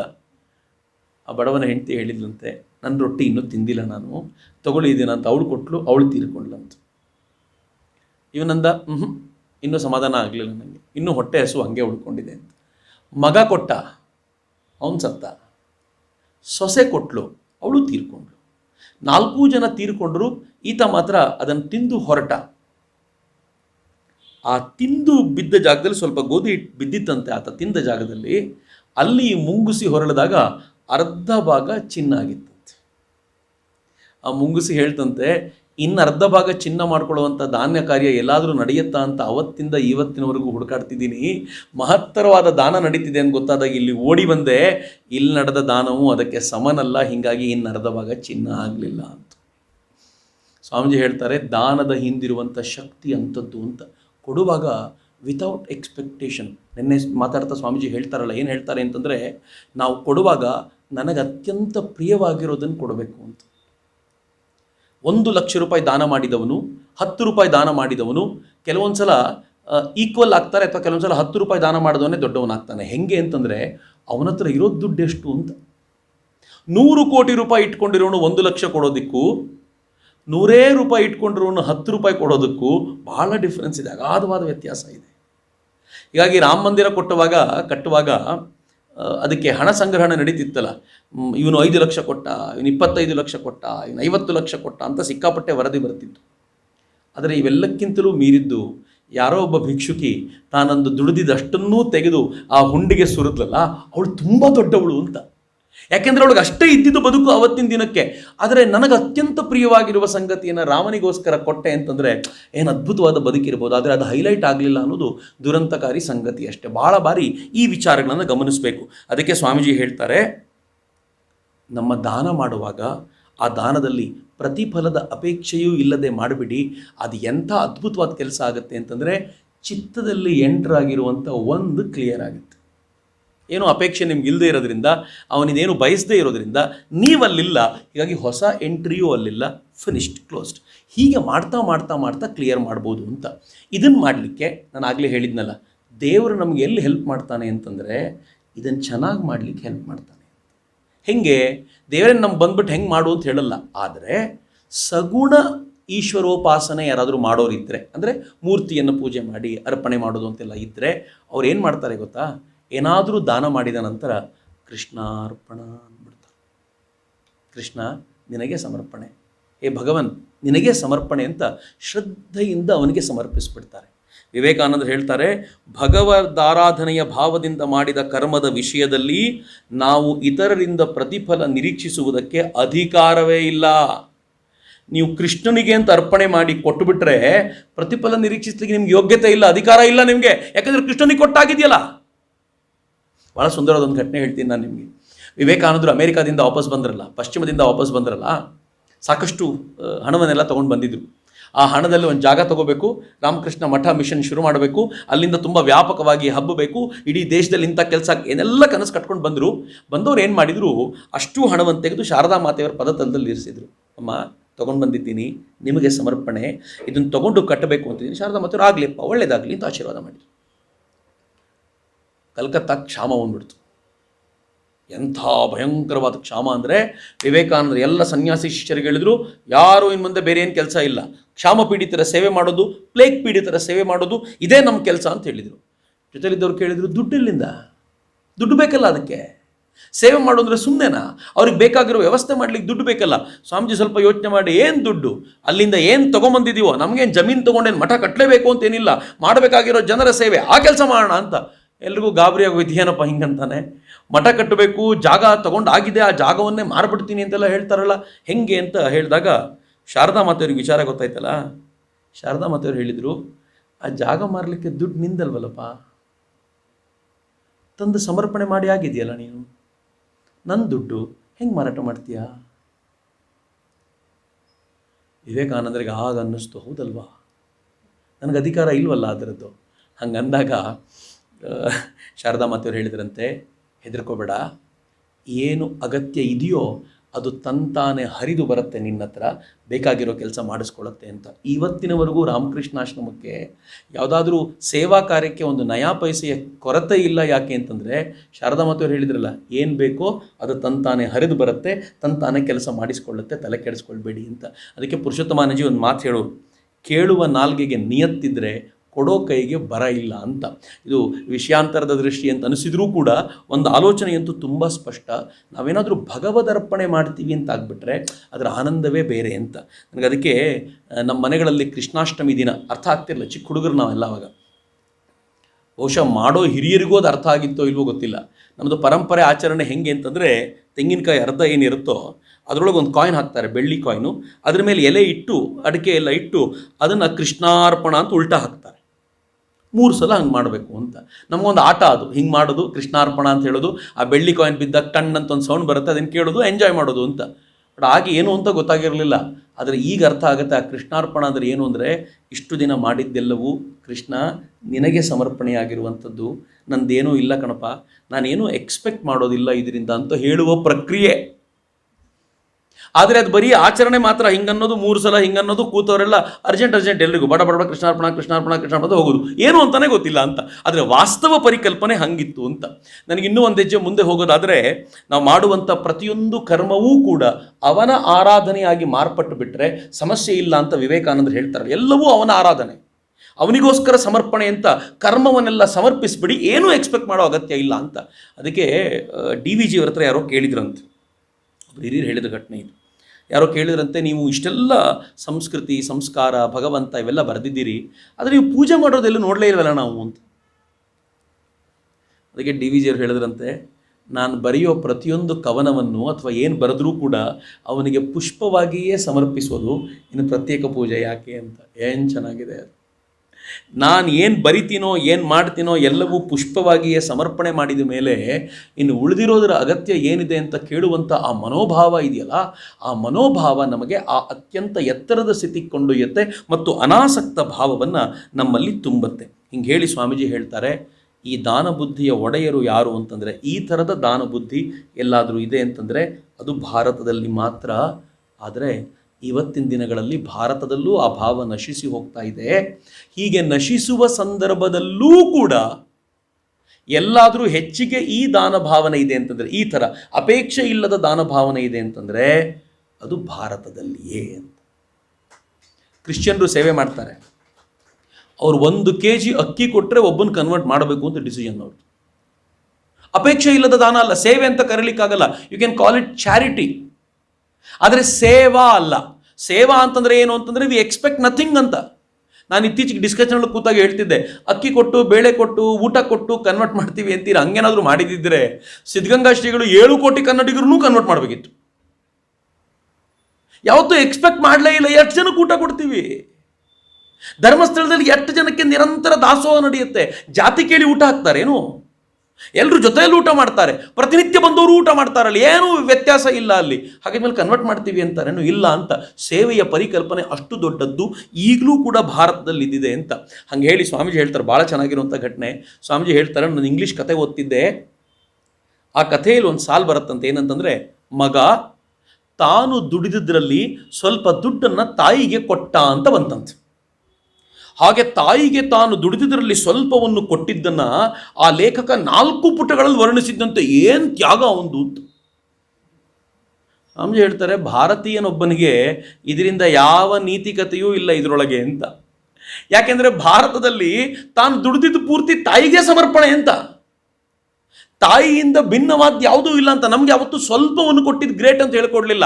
ಆದರೆ ಪಶ್ಚಿಮದ ಅವಧಾರಣೆ ಹೆಂಗಿದೆ ಅಂತಂದರೆ, ಸ್ವಾಮೀಜಿ ಹೇಳ್ತಾರೆ, ನಿನ್ನ ಸುಖಕ್ಕೆ ನೀನೇ ಜವಾಬ್ದಾರನಾಗಿರೋದ್ರಿಂದ ನೀನು ಸ್ವಲ್ಪ ಯಾರಿಗಾದರೂ ಕೊಟ್ಟರೆ ತ್ಯಾಗ ಅದು ಅಂತ. ಹಂಗಂತ ಪಶ್ಚಿಮದಲ್ಲಿ ಹೇಳಲಾಗತ್ತೆ ಅಂತ ಹೇಳ್ತಾರೆ. ಈಗಲೂ ಇದೆ ಅದು. ನಾನು ಕಣ್ಣಾರೆ ನೋಡಿದ್ದೀನಿ. ನಾನು ಆಸ್ಟ್ರೇಲಿಯಾಕ್ಕೆ ಹೋಗಿದ್ದಾಗ ನೋಡ್ತಿದ್ದೆ. ಆಸ್ಟ್ರೇಲಿಯಾ ಪಶ್ಚಿಮದ ಪ್ರಭಾವಿತವಾಗಿರುವಂಥದ್ದೇ. ನಾನು ಹತ್ತಿರದಿಂದ ನೋಡಿರೋ ರಾಷ್ಟ್ರವಾಗಿದ್ದರಿಂದ ಹೇಳ್ತೀನಿ. ಊಟಕ್ಕೆ ಕೂತ್ರೆ ಗಂಡ ಹೆಂಡತಿ 2 ಮಕ್ಕಳು ಕೂತ್ರೆ, 2 ಮಕ್ಕಳು ಕೂಡ ವಯಸ್ಸಿಗೆ ಬಂದವರಾದರೆ ಪಾರ್ಟಿ ಅಂತ 4 ಜನ ಸೇರ್ತಾರೆ. ಬಿಲ್ಲನ್ನು ಡಿವೈಡ್ ಮಾಡ್ಕೊಳ್ತಾರೆ. 4 ಜನ ಅದರಲ್ಲಿ 4 ಭಾಗವನ್ನು ಡಿವೈಡ್ ಮಾಡ್ಕೊಂಡು ಅವರವ್ರು ಏನೇನು ತಿಂದರೋ ಅಷ್ಟು ದುಡ್ಡು 4 ಜನ ಡಿವೈಡ್ ಮಾಡಿ ಕೊಟ್ಬಿಟ್ಟು ಹೋಗ್ತಾರೆ. ನಾನು ಅದು ನೋಡಿದ್ದೀನಿ. ಮನೆಗೆ 18 ಆದ ನಂತರ ಮಗ ಅವನು ಬೇರೆ ಮನೆಯಲ್ಲಿ ಇರ್ತಾನೆ. ಅಕಸ್ಮಾತ್ ಇದ್ರೂ ಕೂಡ ಟೆನೆಂಟ್ ಥರ ಇರ್ತಾನೆ, ಬಾಡಿಗೆದಾರನ ಥರ ಇರ್ತಾನೆ. ನನಗೆ ಅಲ್ಲಿರೋ ಕನ್ನಡಿಗರು ಹೇಳ್ತಿದ್ರು, ಸರ್ ಇಲ್ಲಿ ಹೆಂಗೆ ಅಂತಂದರೆ 18 ದಾಟಿದ ಮೇಲೆ ಅಥವಾ 20 ದಾಟಿದ ಮೇಲೆ ಅಥವಾ ಮಗ ಕೆಲಸ ಶುರು ಮಾಡಿದ ಮೇಲೆ ಅವ್ನು ಮನೇಲಿ ಇರಲ್ಲ. ತಾನು ಮನೆಗೆ ಬರಬೇಕಾದ್ರೆ ಫೋನ್ ಮಾಡಿ ಬರಬೇಕು. ಅಮ್ಮ ನಾನು ನಾಡಿದ್ದು ಬರ್ಬೋದಾ ಅಂತ ಕೇಳಬೇಕು. ತನ್ನ ಫ್ರೆಂಡ್ಸನ್ನು ಕರಿಬೇಕಾದ್ರೆ ಅಮ್ಮನ ಕೇಳಬೇಕು, ಅಮ್ಮ ನಂದಿಬ್ಬರು ಫ್ರೆಂಡ್ಸ್ ಬರ್ತಾರೆ, ನಾನು ಕರ್ಕೊಂಡು ಬರ್ಬೋದಾ ಅಂತ. ನಮ್ಮ ಮನೆಗೆ ನಾನು ಹೇಳಿ ಹೋಗಿದ್ದು ರೆಕಾರ್ಡೇ ಇಲ್ಲ. ನಮ್ಮ ಅಮ್ಮಂಗೂ ರೂಢಿಯಾಗಿ ಹೋಗಿದೆ ಅವನು ಹೇಳದೆ ಬರ್ತಾನೆ ಅಂತ. ಮತ್ತು ಒಬ್ಬನೇ ಹೋಗಿದ್ದು ರೆಕಾರ್ಡ್ ಇಲ್ಲ. ನಾನು ಒಬ್ಬನೇ ಬಂದರೆ ಟೆನ್ಷನ್ಗೆ ಆಗ್ಬಿಡ್ತೀನಿ, ಏನಾದ್ರು ಪ್ರಾಬ್ಲಮ್ ಆಯ್ತಾ ಯಾರ ಜೊತೆ ಆದರೂ ಅಂತ ಕೇಳ್ತಾರೆ ನಮ್ಮಮ್ಮ. ಯಾಕಂದರೆ ಹೋದಾಗೆಲ್ಲ 4 ಜನ ಹೋಗಿರ್ತೀವಿ ಅಂತ. ಯಾವತ್ತೂ ಏನೂ ಕೇಳಿ, ಭಾರತದ ಕಲ್ಪನೆಯೇ ಬೇರೆ, ಪಶ್ಚಿಮದ ಕಲ್ಪನೆಯೇ ಬೇರೆ. ಸ್ವಾಮೀಜಿ ಇದನ್ನು ಮುಂದಿಟ್ಕೊಂಡು ಹೇಳ್ತಾರೆ, ನಾವು ವಿಸ್ತಾರ ಆಗಬೇಕಾಗಿದೆ. ಈ ವಿಸ್ತಾರ ಹೇಗಿರಬೇಕು ಅಂತಂದರೆ, ದಾನ ಮಾಡಲಿಕ್ಕೆ ನಿಂತರೆ ಅಪೇಕ್ಷಾರಹಿತ ದಾನ ಮಾಡಲಿಕ್ಕೆ ನಮ್ಮ ಹತ್ರ ಸಾಧ್ಯ ಆಗಬೇಕು. ಹಂಗಾಯಿತು ಅಂತಂದರೆ ಅನಾಸಕ್ತ ಮನೋಭಾವ ಸಿದ್ಧಿಸುತ್ತೆ ಅಂತ ಸ್ವಾಮಿ ವಿವೇಕಾನಂದರು ಹೇಳ್ತಾರೆ. ಇಲ್ಲಿಂದ ಆಚೆಗೆ ಸ್ವಾಮೀಜಿ ಕರ್ಮಕ್ಕೂ ಕರ್ತವ್ಯಕ್ಕೂ ಇರೋ ಡಿಫ್ರೆನ್ಸ್ ಏನು ಅಂತ ಬಣ್ಣಿಸ್ತಾರೆ. ನಮ್ಮದೊಂದು ಕರ್ತವ್ಯ ಅಂತ ಒಂದು ಇದೆಯಲ್ಲ, ಆ ಕರ್ತವ್ಯ ಏನು, ಅದನ್ನು ಹೇಗೆ ಮಾಡಬೇಕು, ಅದು ಬೇರೆ ಬೇರೆ ದೇಶಗಳಲ್ಲಿ ಹೇಗಿದೆ ಅಂತ. ಒಂದು ಕರ್ಮಯೋಗ ಇಷ್ಟು ಆಳಕ್ಕಿರ್ಬೋದು ಅಂತ ನಾವು ಯಾರೂ ಅಂದ್ಕೊಂಡಿರಲಿಲ್ಲ. ಪ್ರತಿಯೊಂದನ್ನು ಕೂಡ ಸ್ವಾಮೀಜಿ ಎಷ್ಟು ಚೆನ್ನಾಗಿ ಎಳೆಯಾಗಿ ಬಿಡಿಸಿ ಇದನ್ನು ಹಿಂಗೆ ತಿಳ್ಕೊಳ್ಳಿ, ಇದನ್ನು ಹಿಂಗೆ ತಿಳ್ಕೊಳ್ಳಿ ಅಂತ ಹೇಳ್ತಾರೆ ಅಂತಂದರೆ, ನಾವೊಂದು 4 ಹೆಜ್ಜೆ ಈ ದಿಕ್ಕಿನಲ್ಲಿ ಇಡಲಿ ಅಂತ.